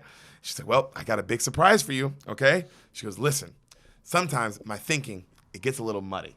It gets a little crazy, okay? And she goes, it's just like in Denver. Sometimes. She goes, bro. Sometimes. The next line, important. Just like in Denver when I was on the witness stand and things just were getting muddy that day too. And he's looking at her like, what the fuck did that mean? Yeah. I was in Denver in the witness stand. Oh, God. Did she kill her husband? So I asked God to show me the way. And then she wheels in a grill, like a grill to barbecue. And she opens up the lid, and it has matches and the new book that he wrote. And now he's kind of just staring at it. And she covers the book with lighter fluid. And he starts kind of like cracking jokes, right? Like trying to like he's like everything's fine. And she goes, Paul, this is no time for jokes. You need to rid the world of this filth. And then she hands him the matches. And he doesn't grab them. And he's like, you want me, Annie, you want me to burn my own book? And she goes, it's for the best, Paul. He thinks for a minute. And he's like, I mean, Annie, it doesn't matter if I burn the book. My agent already has it. They've made copies. Every publishing house in New York is already reading the book as we speak. You're not doing anything by burning it. He laughs. And she's like, well, then light the match, Paul. Damn. She called the bluff. She's your number one fan. Yeah. She knows everything. She called your bluff.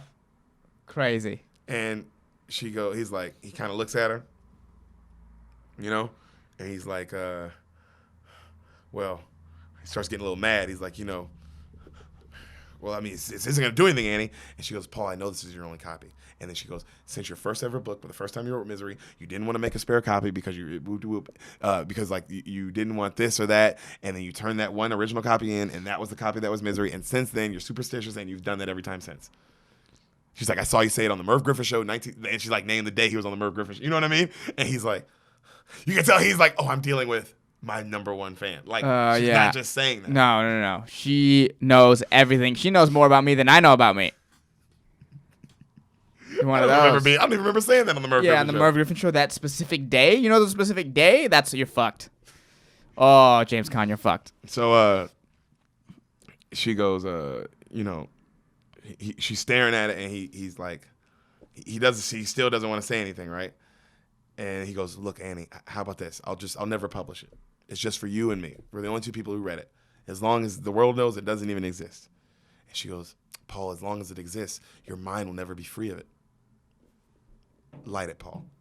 And now he's like, because he's an artist, but you respect, like, bro, he's like, I feel, it's like somebody telling you to burn all your new jokes when you're like, hey. Yeah, also, you're just a fan. What the fuck do you really know? Yeah. Yeah. She don't know shit. You don't know shit. You know how hard this shit is? Yeah, you're not in the position to tell her that. So. You kind of have to burn that book, huh? Oh, dude. So, right then, he doesn't grab him. Like, he's just looking at her mad. And she goes, oh, Paul, can't you see it's what God wants? And as she's talking, she starts to spray the lighter fluid on his bed. As if she's, like, not noticing it, right? Right. And she's like, this is all God wants. I'm trying to help you, Paul. Please. Shh. And it's just, he's noticing it, of course. She's like, please, help me help you. And now he's like, and then she looks at him, and she's like, light the match. And now it's lighter fluid all over him. Right. And he's like, he lights it, and he's staring at the match. You're doing the right thing, Paul. And he throws it on the book. It explodes in flames. She's like, oh, my goodness. Oh, goodness. She's trying to put it out like she's like, oh, good. Oh, heavens to Betsy's. Yeah. Heavens to Betsy's, Paul. And he's just watching it slowly burn, and it's just his eye, just like, you know what I mean? Yeah, the hope, the defeat. The defeat. Damn, he's lucky that none of that flame caught onto him. God, I'm sure he was hoping. It's like, burn this all down. Yeah, burn it. That's right. At that point, I was like, just throw it on myself. What the fuck? I don't think I'm going to get out of here alive. Let me ruin her day. Yeah, she's still going to prison. Yeah. Maybe. She's gonna lie on the witness stand. I'm saying this fire might get she might get off on the witness stand shit. So, right then, as she's pouring water on it, it goes out. They both hear a helicopter overhead. It's Buster's in the chopper, and they're looking for the car, and they're passing her house, and he even says, like, oh, that's old Annie Wilkes' house right there. There's her cabin, whoop-de-whoop, right? And they're looking for the Mustang. They see nothing. The chopper just keeps going. And he looks at it, and he just sees it keep flying in the distance until it's gone, and he's just pure defeated, right? And then she gives him more of the pain pills, And then he has the pain pills in his hand, and then she drags the grill out of the room, and he's just watching his work, and he's just staring. Yeah. At it. He just sees it all burnt up, And then he looks at the pills, and he doesn't take them. He just hides them in the mattress. All right. Smart. He's got to start. He's playing chess now. Because now you're in this game. It's a cat and mouse game. You got now you're like, all right, what do I do? Yeah, and I got to not trust her. That's the first start. I wouldn't trust her. Yep. Yeah. So how do I start there? I just won't take these pills. Yep. See if my mind's a little more clear. Because that is what you would think. Like, maybe I haven't really been thinking of my A game. Because I felt tired all the time. I always feel. Yeah, I'm always like, oh, like that. Yeah, let me even though it's like, oh, I'll be in more pain with my legs and shit, but let me feel, I'd rather feel that and be mentally sound. Up here. But yeah, that's more important than the pain I feel in my legs. That's way more. And you know what? The adrenaline probably won't even feel the pain because every moment I'm be thinking, how the fuck can I get out of here? Yeah, that's a good point. So we see Kathy upstairs in her bedroom, and she's eating Cheetos, watching Love Connection, just a happy loser in her room. Right. Like, you know what I'm saying? Like the kind of person you would imagine she'd be. Right. She's just a fucking loser. All right?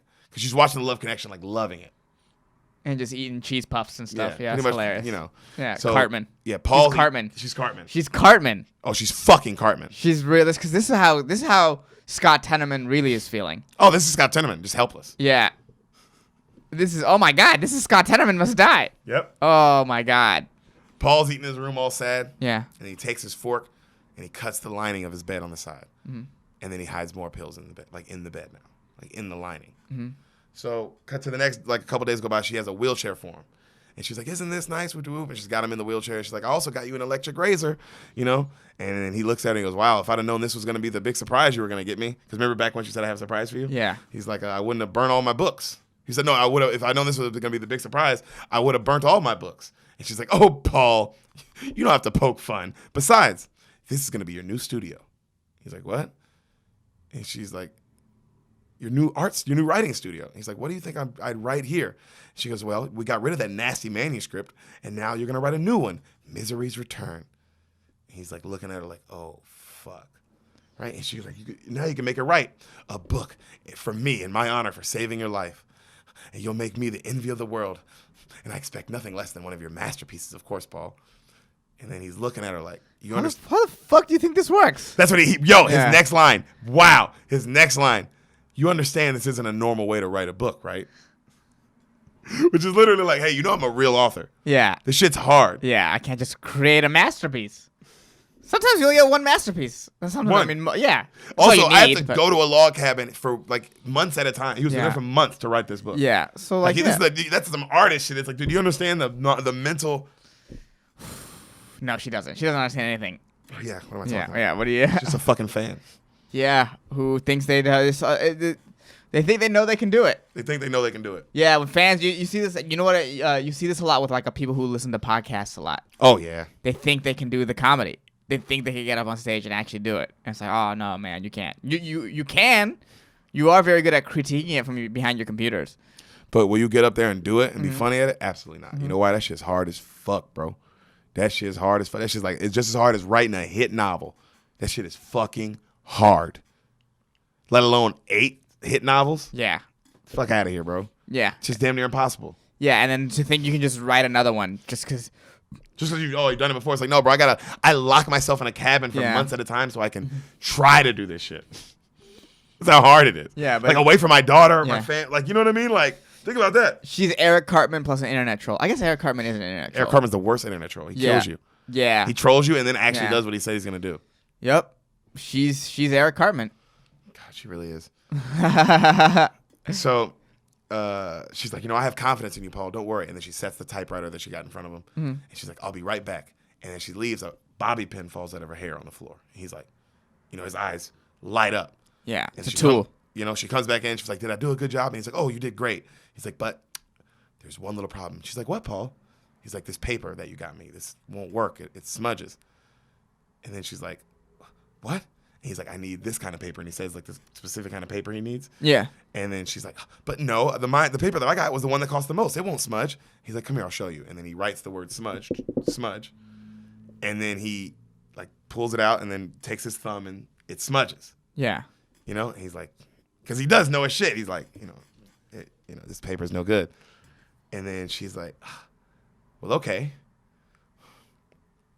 And then he looked like she starts to get mad. He's like, well, I just want you to be in on the whole ground floor of the process, Annie. I think we should do this together. And she's like, well, thanks for thinking of me. Anything else I can get you while I'm in town, Paul? Any other requirements? And he's like, Annie, no. The paper's fine. Like he's trying to, calm her down. Right. Paper's fine. And then she's like, how about I just bring back the whole goddamn store for you, Paul? How about that? And he's like, what's the matter, Anthony? What's the matter? What's the matter? I do everything. I feed you, I clean you, I dress you, and I'll get your stupid goddamn paper. But you better show me some goddamn appreciation, Mr. Man. And she takes all the paper that she did buy him, boom, slams it on his fucking wheelchair. Ah! And she leaves. God, dude. Fucking white girls, man. I thought, hey, bro, is this not a horror movie? This is a horror. It's This like is these are like absolutely a horror slasher movie. moments, but those moments are like, oh, it might as well have been somebody getting their neck cut. Jesus. You know how much pain that looked like he was in? Just the paper. And also, it's like, oh, the paper is like it's funny to think like paper slamming on a lap Right. could be the scariest thing of all time. You know what I'm saying? Right. That's good writing. Just paper slamming on a lap. Damn, that's the writing. That's good writing. But damn, fucking white girls, man. This is Karens, bro. Yeah. This is ultimate Karen. Oh, this is ultimate Karen. Ultimate Karen. This is Karen went Super Saiyan. You know what I mean? Karen Cartman. Dude. So the bobby pin is still on the floor. He wheels over it. He grabs it, goes to the door because, she drives off. Right. He's like, he starts working on the lock. He's like, come on. You've written about this fucking, God damn it, you can do it. And it clicks. Oh, wow. He's like, oh, shit. And he does that too. He's like, actually works. Yeah. Right? And he opens the door. He wheels himself out, right? He looks at the front door, tries to open it. It's locked. Like she locked that bitch from the outside. Oh, fuck. This bitch ain't playing with him, bro. He goes in another room, sees a phone, wheels over to it, starts dialing on it, picks it up. The phone is completely like unplugged from the bottom. Like she ripped out all the insides of the phone. Okay. So she was prepared for him to get out of the room just in case. Yeah. And he looks at it, he goes, this crazy bitch. Cut to Annie, who is now leaving the store with the paper. Right. All right. So he's still wheeling around, and he bumps into a table. And when he bumps into a table, a glass penguin falls, and he catches it last second right before it hits the floor. Ooh. He puts it back, and then he sees a shelf with like all of his books on it, right? All of his miseries. And there's an autographed picture from him on it. So he's met her before. Oh. Yeah, Deep. but why would he remember? I know, Yeah. but deep. Yeah. That would fuck you up, bro. You would just be like, oh my God, what is my life? I could have seen this coming, maybe. What? Or I think no. Just maybe more me. For me, I guess I would be like, what is my life? What is my life that I'm in this situation by a person that I met years ago, and I was happy to meet him. Yeah, and I probably was dismissive of them.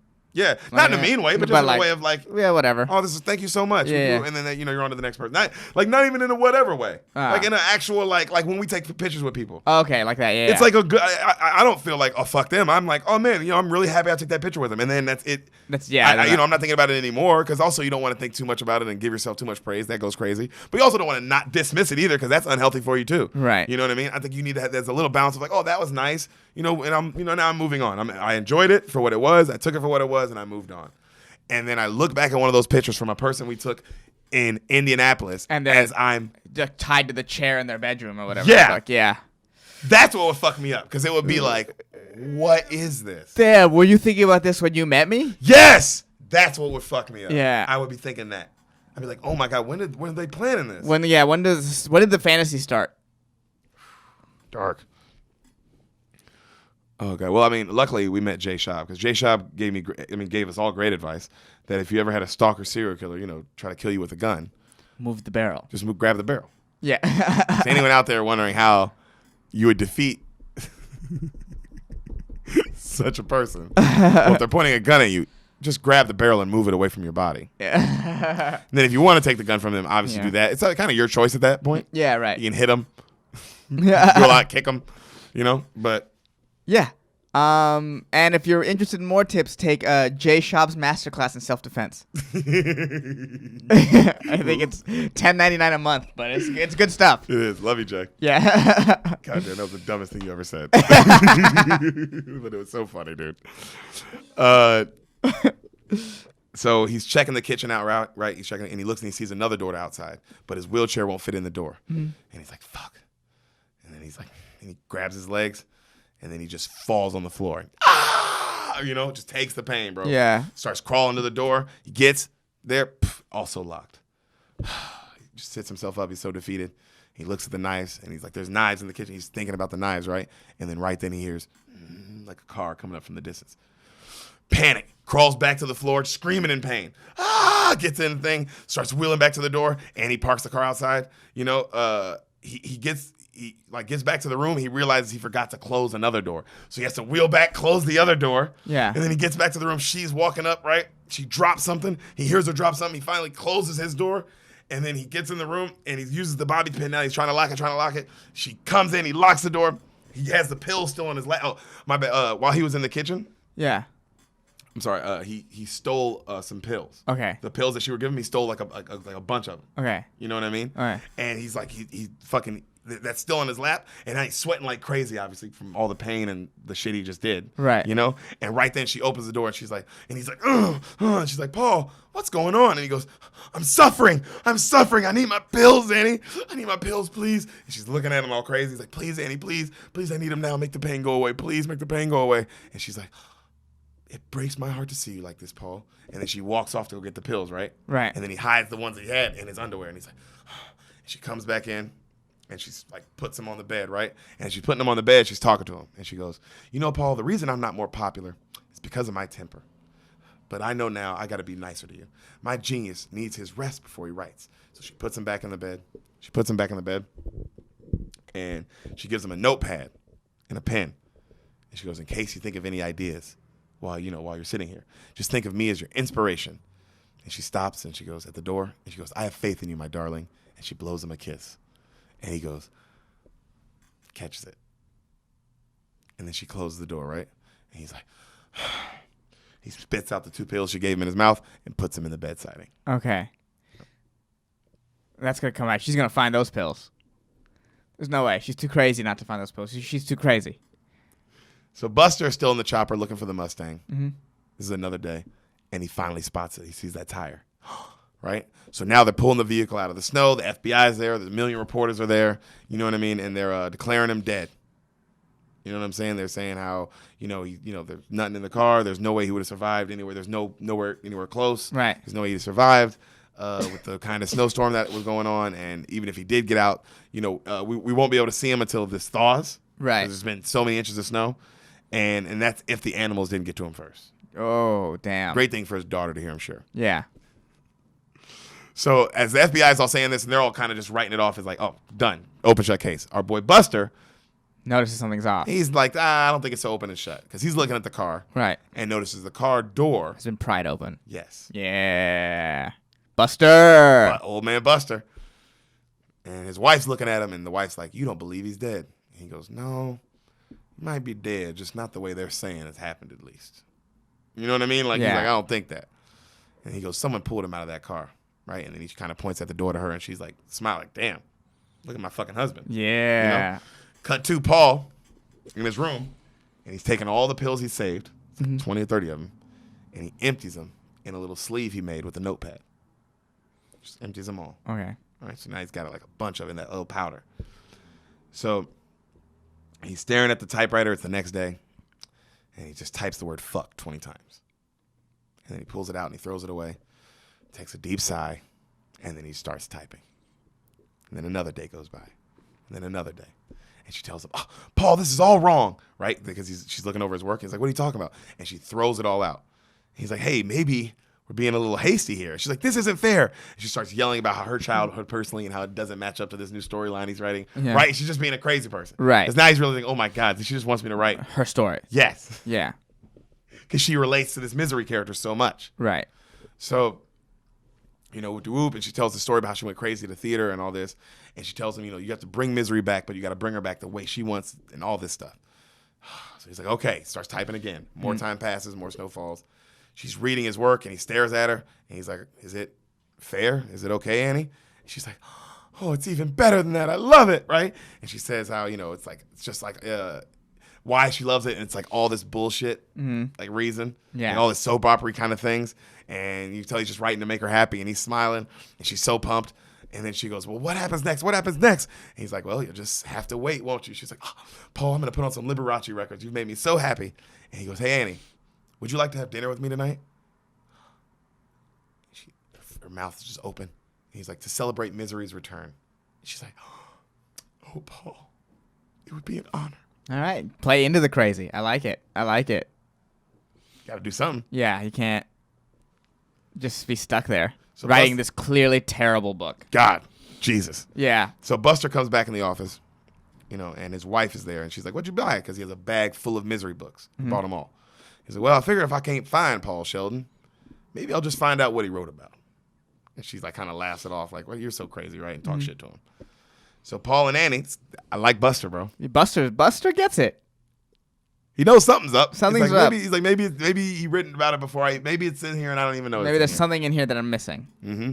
So Paul and Annie, they're having dinner outside his room, right? They're having it in the house. And she's all dressed up, and they're eating. And then he goes, let's have a toast, right? And he pours them both wine. And he goes, to misery. To misery. And they clink, and they're about to drink. And he goes, wait, let's do this right. Do you have any candles, Annie? She goes, oh, I don't know. I think so. And she gets up to leave, right? And then he takes out the powder. Mm-hmm. Pours it all in her wine glass. Okay, like it. Smart to let him. Like it. You know what I mean? Like to let her drink and stop her right then. Right. And then do it. Right. I think that was smart. Right. And then she comes back with the candle and she's all excited. She's like, will this do? And he's like, it's perfect, Annie. And he goes, to misery. To misery. And they clink. And right as they clink, she's all excited and she knocks over the candle. And of course a fire comes up. She's like, oh God. And then it knocks over her wine and she pours it like on the fire. Right. And his face of just, damn, I have to stockpile these pills again. This is a lot. His plan is done. Just yeah. Pure. I'm going to kill myself. I'd be like, oh, wow, God hates me. Yeah, at that point, that's what you think. Huh? I'd be like, God hates me. Because you're like, I got it. She's about to drink this. Yeah. And I put 30 of these fucking pills in it. This bitch is going to be at least knocked out for a day and a half of overdose. Yeah. She's going to be knocked out. And we're already outside the room. If she knocked out, I can take her. I can kill her. I can do a lot of things. Take the keys, find a way into the car, put like a brick on the gas pedal, and just fucking Get as far as I can. Get as far as I can. Yeah. So, yeah, man, that sucked. His face was. That's why I was like, man, James Caan, he deserved an Oscar nom for this because his face was just that look of defeat. So, she's like, oh my God, Paul, I'm so sorry I ruined your toast. Will you ever forgive me? And he just stares at the table. And then she pours up another glass, and then she looks at him and she goes, to misery? And he goes, to misery. And he drinks. Damn. Great title. Damn. God More damn. time passes, he types away. He's finally on chapter 5. Okay. More times passes, we see Annie reading, and we see Buster reading his old books. Okay. He's on another chapter, right? More time passes. Snow falls. She's looking at Paul. This is the best misery ever. He smiles more, like a fake smile. He types away. As she walks out, he starts lifting the typewriter up to see if he can lift it up, and he's still kind of not strong enough yet. Okay. All right, but he keeps practicing. More time passes. He's now on chapter 35. Jesus Christ. So this is really a horror film, dog. Jesus, he is stuck there. He looks much healthier now. He looks much healthier.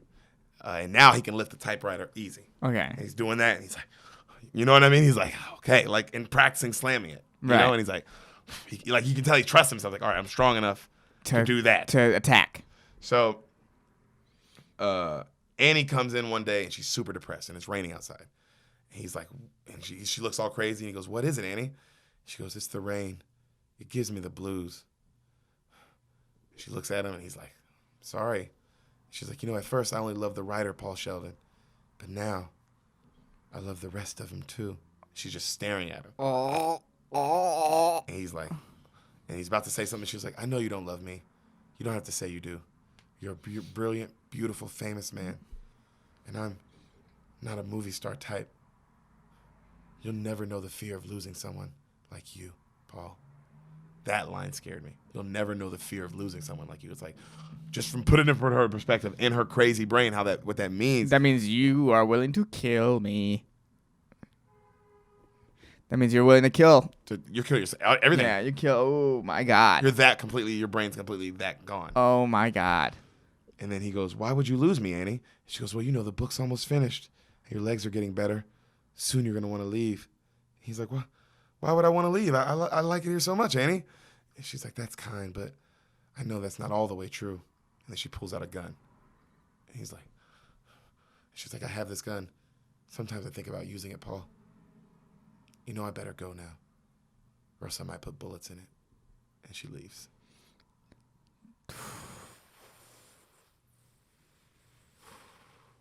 Yeah, if you're Paul, you're like, damn, I gotta move fast now. It's like she's telling you what's happening. She's signaling what's about to happen. Sometimes I think about using it. I better go now, or I might put bullets in it. What a fucking psycho. She walks out in the rain all slow and then just drives off. Mm-hmm. Cut to Paul using the bounty pen to get out the room, and he goes in the kitchen and he grabs a knife. Yeah. You know what I mean? So Buster is reading another misery book, and he reads a certain passage, and he's like, that looks familiar, right? And he just writes it down in his notes. Yeah. Okay? He doesn't know why it looks familiar, but it just looks familiar. So Paul, it's a great movie, dog. Paul rolls back to the room, right?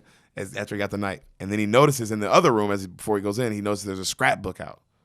And he looks at it, and it's a bunch of stuff of him being missing. Yeah. Like she cut out all the clippings, and he's presumed dead. Because he's famous, so it's a bunch of stuff. Right. Presumed dead, all these things, right? And then he goes to the beginning of the scrapbook, and it's her whole life.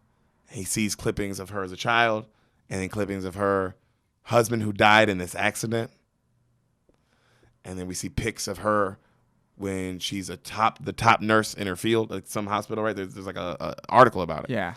And then they move her to the head of the maternity ward at like an ICU, And then at this ward that she was at, an infant died. He looks at that clipping. The next page, another infant died. Another infant died. Another. After like 10 of these, they try her. One of the clippings is like murder, they would think we catch her with the whoop. They don't get her. Angel of death. That's what they call those types of murderers. Her angel of mercy. That's what I meant. Was like, bro, this how crazy this woman really is. Oh, she's a real serial killer. She's a serial killer. She's a serial killer. Because now you're reading this going, oh my God. She's probably giving those kids those pills. Mm-hmm. Damn. So he goes to his room, and now he's practicing pulling his knife out. Just practicing, like doing it really, so he can do it in one motion. He practices a bunch of times, right? Stays up all night waiting for her. Finally, her car pulls back in. He hears her walk up to the door. He's all nervous. She comes up to his door. She pauses for a while. He's waiting for her to come in. She walks away.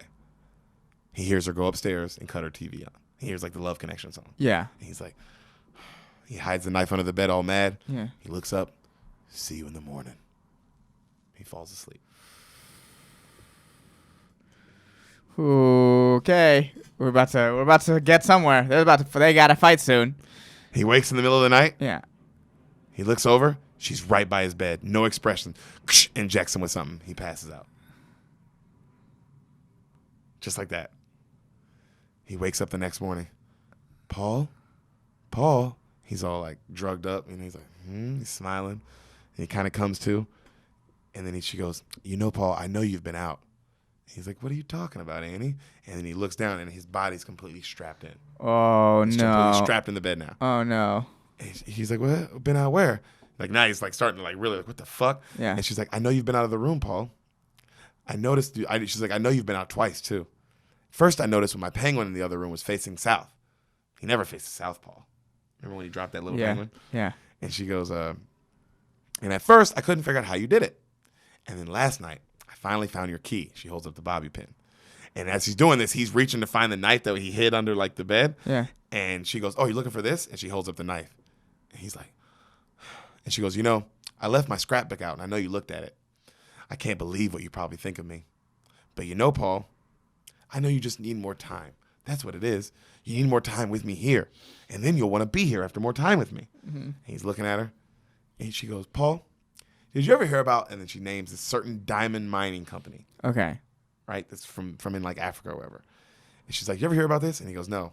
She goes, do you know what they would do to the people that worked in the mines, that would try to steal the diamonds? Cut off their hands, baby. He's looking at her. His eyes get real big.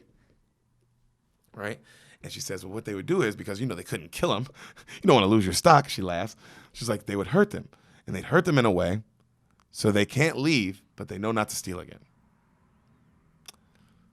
You ever heard of hobbling, Paul? Oh, God. She's going to fuck up his legs. Annie, please, don't. She takes out a 2x4, a piece of wood. She places it in between his ankles. Like this. He's all strapped in. Annie. Bro, this nigga, the music is silent. She holds up a sledgehammer. Annie, please. It's like starts really begging. I'm talking about like a grown man really begging, bro. Right. Annie, please don't do this. Please don't do this. And then she holds up the sledgehammer. For God's sakes, Annie, please. It's for the best, Paul. Crack! You see it, bro. His ankle. Ah! Oh, God! Ah! Oh, Paul, just one more to go and it's over, okay? Annie, please! Crack! Ah! Ah! Passes out. Her. Oh, God. I love you, Paul. When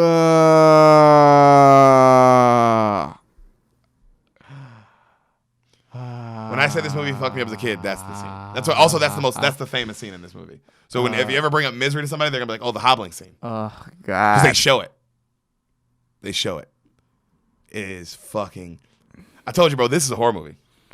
Yeah, it's never not a horror movie. I don't think anyone would argue with you on that. This is a fucking terrifying. I think everyone would be like, yeah, it's a scary movie. This is scary as fuck. Yeah. Oh my God. Oh no. Wow. Well, if his legs were ever gonna be okay, Not anymore. not anymore. How's he gonna get out of this situation even? So Buster's at work in his office, right? Oh yeah, Buster, our fucking hero.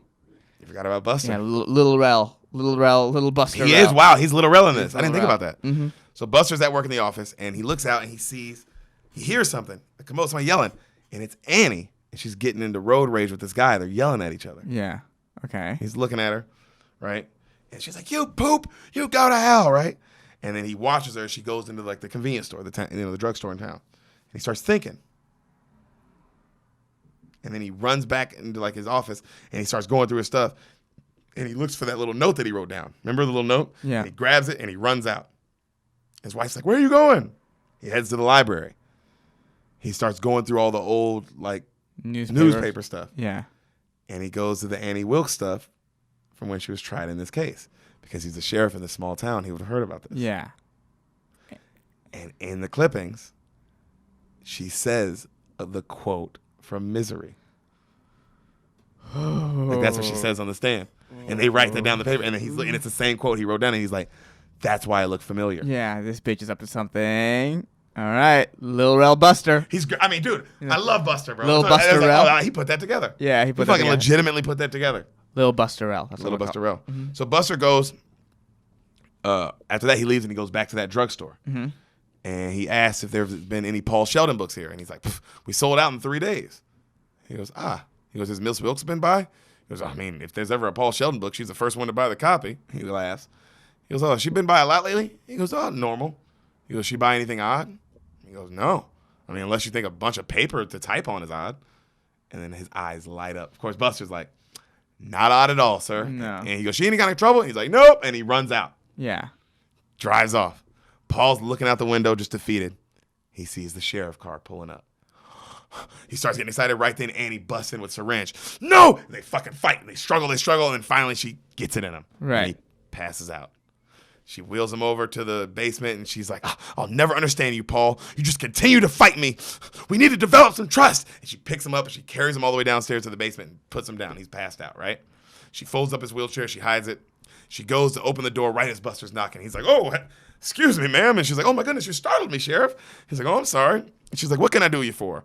And he's like, "Oh, well, I'm sorry to pop by like this, but you know anything about Paul Sheldon?" And she's like, "Well, what'd you like to know?" And then she starts telling like the whole history of him, like a fan would. Right. Who do it. And he's like, no, that's not what I'm here after. You know, he's been missing and we've been looking for him. She's like, "Oh, I know. Oh my God, I'm his #1 fan and I'm so nervous about it. Oh my goodness." She starts prattling on and on, right? And then she stops. She goes, "Oh my goodness, Sheriff, I haven't even invited you in. Where's my manners? Look at me. Come on in." He goes, "Well, do you mind that I'm coming in? Do you mind if I look around at all?" And she's like, "Not at all." So he starts looking around. Like, look at you. Oh no, she's about to fucking kill the sheriff. She's just talking and talking. And she's telling him how God chose him to replace, since Paul has been missing, she chose her to replace him.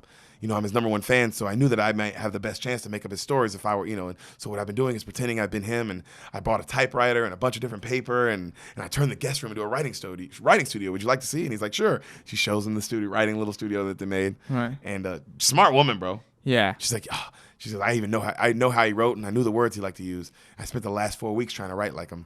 You want to see? She's like, I could give you 100 pages for you to look at." And he's like, "Oh, no, that's not for me. I'm fine." She's like, "Okay." And she goes, "Would you like some cocoa?" And he's like, "No, I'm okay." She goes, "Please, it's no trouble at all. It's already made." And she goes to go get some cocoa for him. And he's like, "Man, it must get really lonely here by yourself." You see Paul in the basement still kind of knocked out, but he's starting to kind of move around. Right. All right.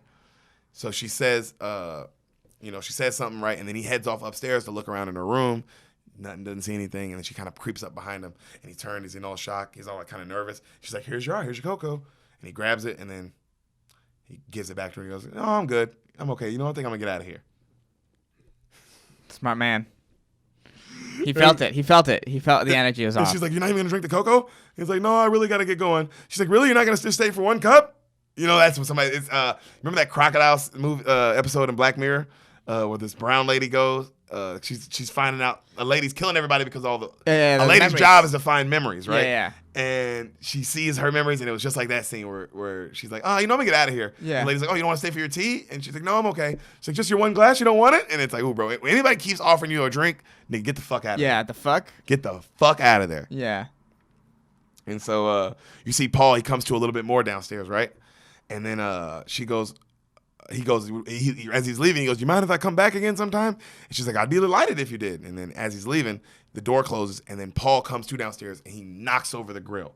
Right. It's right next, and it clang, clang, it makes a fuck ton of noise. He turns around, right, because he's right by the door, and he goes, "Miss Wilkes?" And he opens the door. "Miss Wilkes, you all right?" She doesn't answer him. And then he hears, "Here, here, here, here." And he walks, and then he opens the basement door. "Here, I'm down here." He goes, Mr. Sheldon? Boom! Shotgun. Pff, blows his fucking chest open. He falls down the stairs.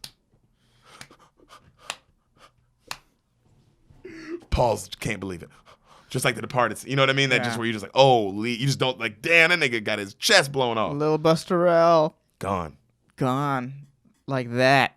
But now it's hard to hide one body. It's going to be harder to hide two. Especially when it's the fucking sheriff. Because now it's like, ooh, when you kill the sheriff, now every other police officer, even in neighboring towns, they're going to be like, oh, what happened? Yeah, so what? A famous author and a police officer now? Something, even the FBI would be like, oh, now the FBI's like, oh, we got to go. It'd be a crazy investigation after that. Yeah, and she's fucked because the last person you talked to was talking to her about her, talking to him about her. And they're going to find that out immediately. Yeah. Because he's going to, just like how he told him information, he's going to tell the cops, like, yeah. oh, he was in here talking about Annie Wilkes. Annie Wilkes. Then he left. Crazy. But damn. So, you know, she right then, Paul's just in shock. And then she goes, don't feel bad, Paul. It was bound to happen sooner or later. You know, it's a sign. I knew I was chosen for a reason.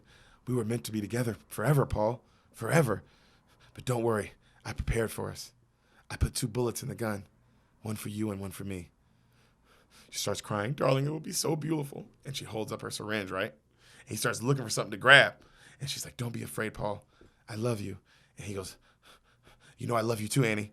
And we are meant to be together forever. And you're right, we must die. And she's getting closer to him. And he's like, but if it must be, it has to be so misery can live. We have the power to give misery eternal life, me and you. We must finish the book, Annie. And she goes, but Paul, the time is now. We have to do this now. Soon others will come. They'll know. And he goes, it's almost finished. Just give me till dawn. And then we will give misery back to the world where she belongs. And then she smiles. She turns. And then she turns. He looks, and there's lighter fluid next to him. And he grabs it and just puts it in his pants. Right? Okay. And then she leaves, and she comes back all calm. And she goes, you're right, Paul. I'll fix you something to eat. And he's like, you know what I mean? Like, fuck, I bought myself the rest of the night. The rest of the night, yeah. So you see him typing away. And she comes in, and she's like, oh, Paul, this is so good. Oh, my God. And he's like, oh, I finally started the last chapter, Annie. Last one. And she's like, oh, my goodness. He goes, you know, I'm going to need she goes, if you're my number 1 fan, you should know I'll need my famous 3 things to finish my book. It needs to be perfect, Annie. She goes, of course. I know you need your cigarette because you used to smoke and then you quit. And that was around the time your first book became a hit. You know what I mean? Like, I love the in-depthness of like, she is aware. And the callback to the beginning of the movie. Right. I mean, just in the writing of Stephen King. Like, oh, that's awesome. You know what I mean? That like, he needs these things. This is so fucking creepy. You know? And she goes, and you need one champagne glass, and 1 bottle of Dom Perignon. And he smiles and he goes, that's right, Annie. 1 bottle of Dom Perignon. And then Annie, like, she goes away to get up, prepare all the stuff. And then he calls her in. He goes, Annie, I'm almost done. She's like, oh, will you tell me the ending, please, please? And she asks all these questions about what the ending might be. He goes, don't worry, Annie. You'll know in just 1 minute. She's like, ah! She screams. And then she gets the things for him, and she puts the gun in her pocket.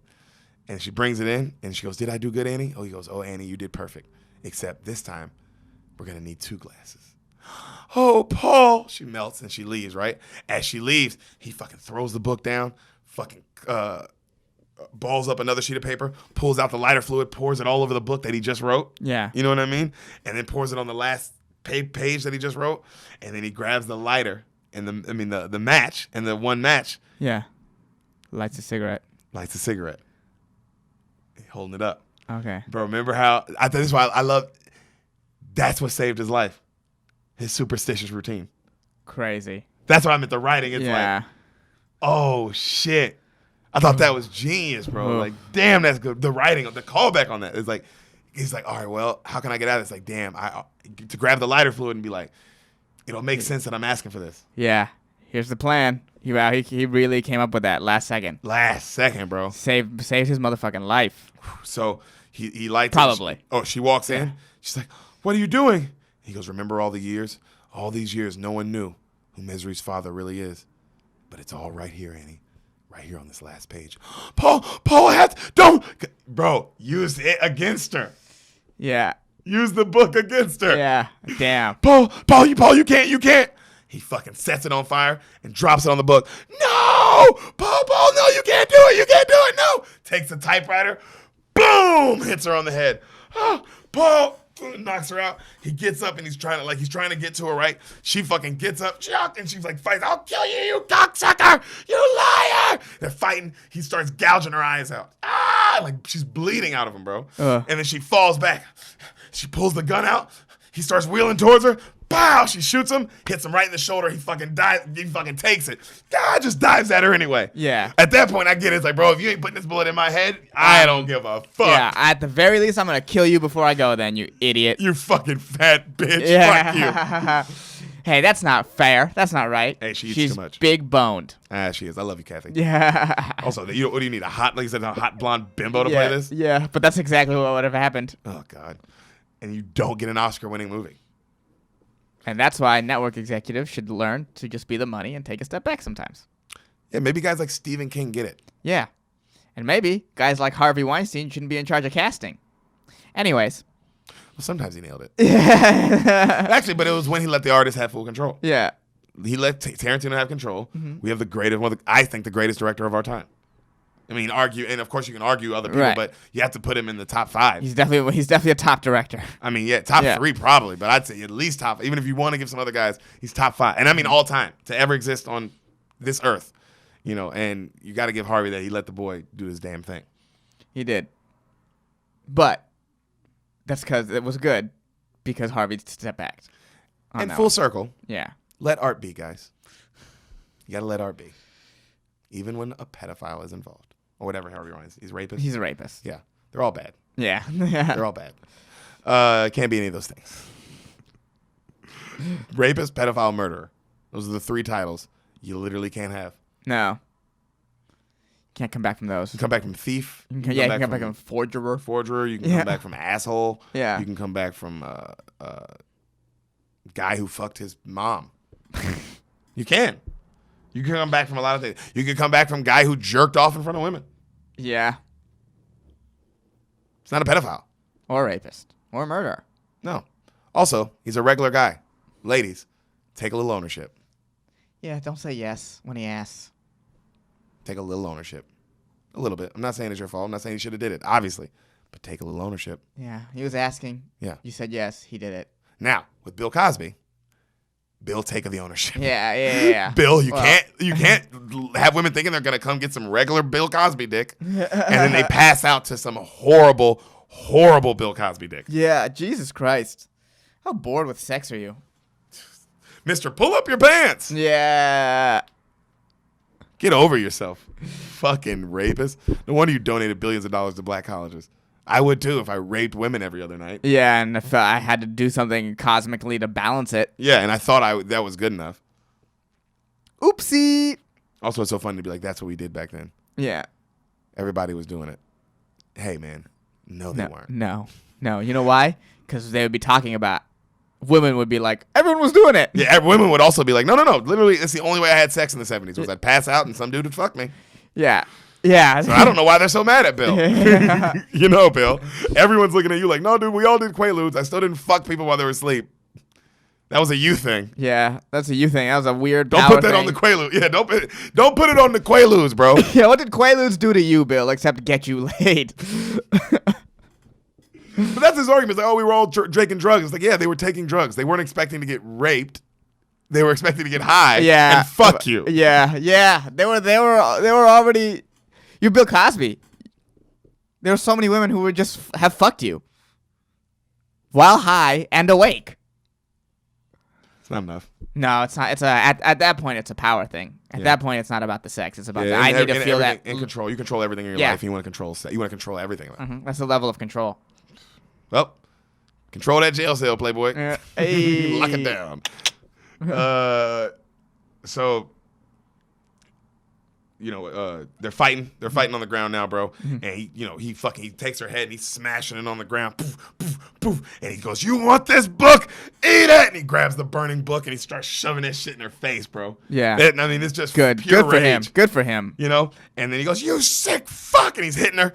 And then she gets up and she tries to run and he grabs his fucking fucked up legs and uses to trip her. She trips. Crack! Hits her head on the typewriter. blood everywhere. It's just silent. She looks like the scene in, $1 Million Baby. Remember that shot? Like that? Yeah. He starts crawling out the room.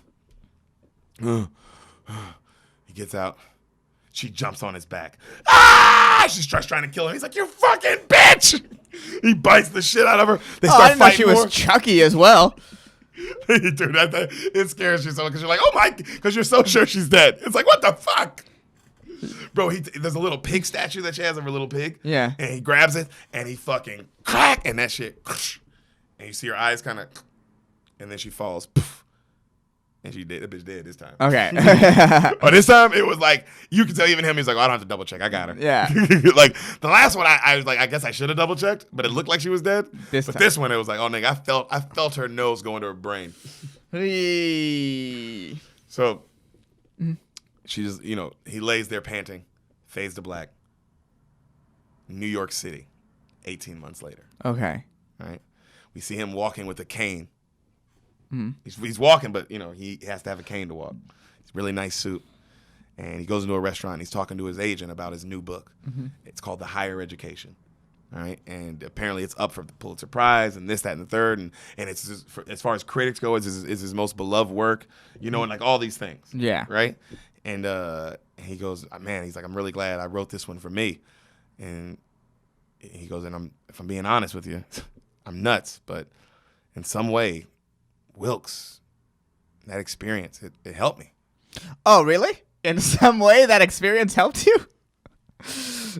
You weren't able to just ignore it completely? Oh, it didn't shape the rest of your life, your kid's life, cousin's life, your friends, anyone who knows you's life? Yeah. Oh, you don't say, huh? That experience had... You don't think it shaped Buster's wife's life? What about Virginia? You don't think she's a little affected by this too, my man? So, she goes, well, Paul, I would...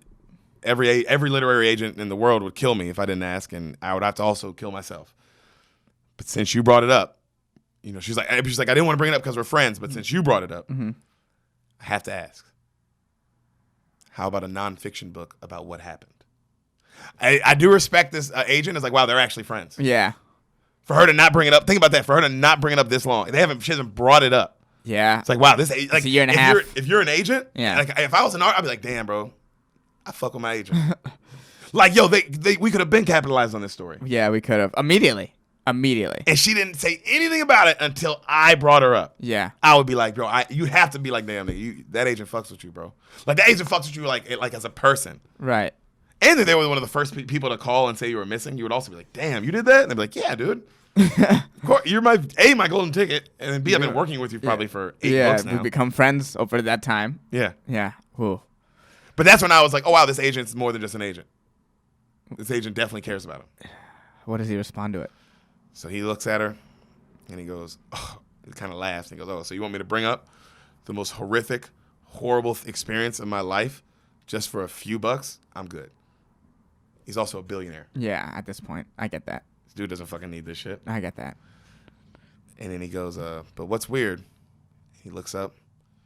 Even though I know she's dead, he sees a waitress walking towards him, and it's Annie. She's got a knife in her hand. And he's staring at her, and he's keeping calm. I still think about her all the time. And then right when it comes up, it's the actual waitress. Right. And she looks at him. She goes, oh, my God, Paul Sheldon, I'm so sorry, but I had to just tell you, I'm your biggest fan. And he looks at her, and he's like, thank you. Misery. Okay. What'd you think, brother? Oh, read that? Man. It's very like a little like, it's got that old school horror vibe, like the Hitchcock stuff. Oh, yeah, It feels very like that. The shots are like that, too. Very still. Yeah. Shots. Who directed this? Ooh, good. You know what? I don't know. I do not know. That was a good question. And what? How long is it, too? Is it like... Hour 40. Hour 40? All right, so it's pretty quick. Oh, I mean, and then it's a roller coaster. I mean, you're not the whole time. You're like, oh, motherfucker. What the fuck is going to happen? Rob Reiner directed this, dude. Really? Wild. Killed it. Wild. Rob Reiner, James Caan, Kathy Bates, and Richard Farnsworth. That's the old guy. That's the old guy. That's a little Buster Rell. Mm-hmm. Rob Reiner, you killed that, man. Wow, I didn't know you directed that. Fucking A. That sounds intense. This is one of those movies that I'm like, all right, take a deep breath and watch it. You own it. I own it. You own it. Okay. Well, I mean, we'll see how I feel about it, but I think I know how I feel about it. It's great. I mean, just from a movie aspect, dude. I mean, I get why it's so critically acclaimed and all. It's a fucking unbelievable movie. Yeah. I mean, it's scary as fuck, but it's like, oh wow, the whole time from the start to finish, you're not on the edge of your seat. Yeah, you're just like, what's gonna happen next? How's he gonna get out of it? And yeah, it's smart that you see him kill her, but not how he actually gets out. Yeah. Yeah, because that's a lot of logistics. And we don't need it. Yeah, we don't need it. Of him trying to figure out how to work a car and yada yada yada. Yeah. Looking for her keys. Looking for a key and this, that, and the third. Yeah, using the bathroom, like leaving the door. It's like, does she really have a phone? Maybe upstairs. Yeah. All this other shit. There's lots of things going on. But at least she's dead. You can eat. You can get out of it. Take a deep breath. You can eat, fill up. You know what I mean? You don't have to like get in the car and just like kill yourself with exhaustion. I'm probably putting a bullet in her head though to make sure she's dead. Yeah, right. Just out of pure anger too. Just like fuck you. One right in the right here.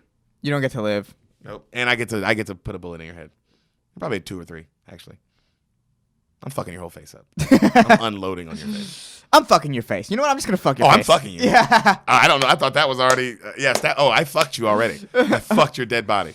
I get it, Bill Cosby. I get it. I get it. Well, you know. We love you guys. Come back next week. Sure. 2 episodes a week. We do it for you. Hey. Woo!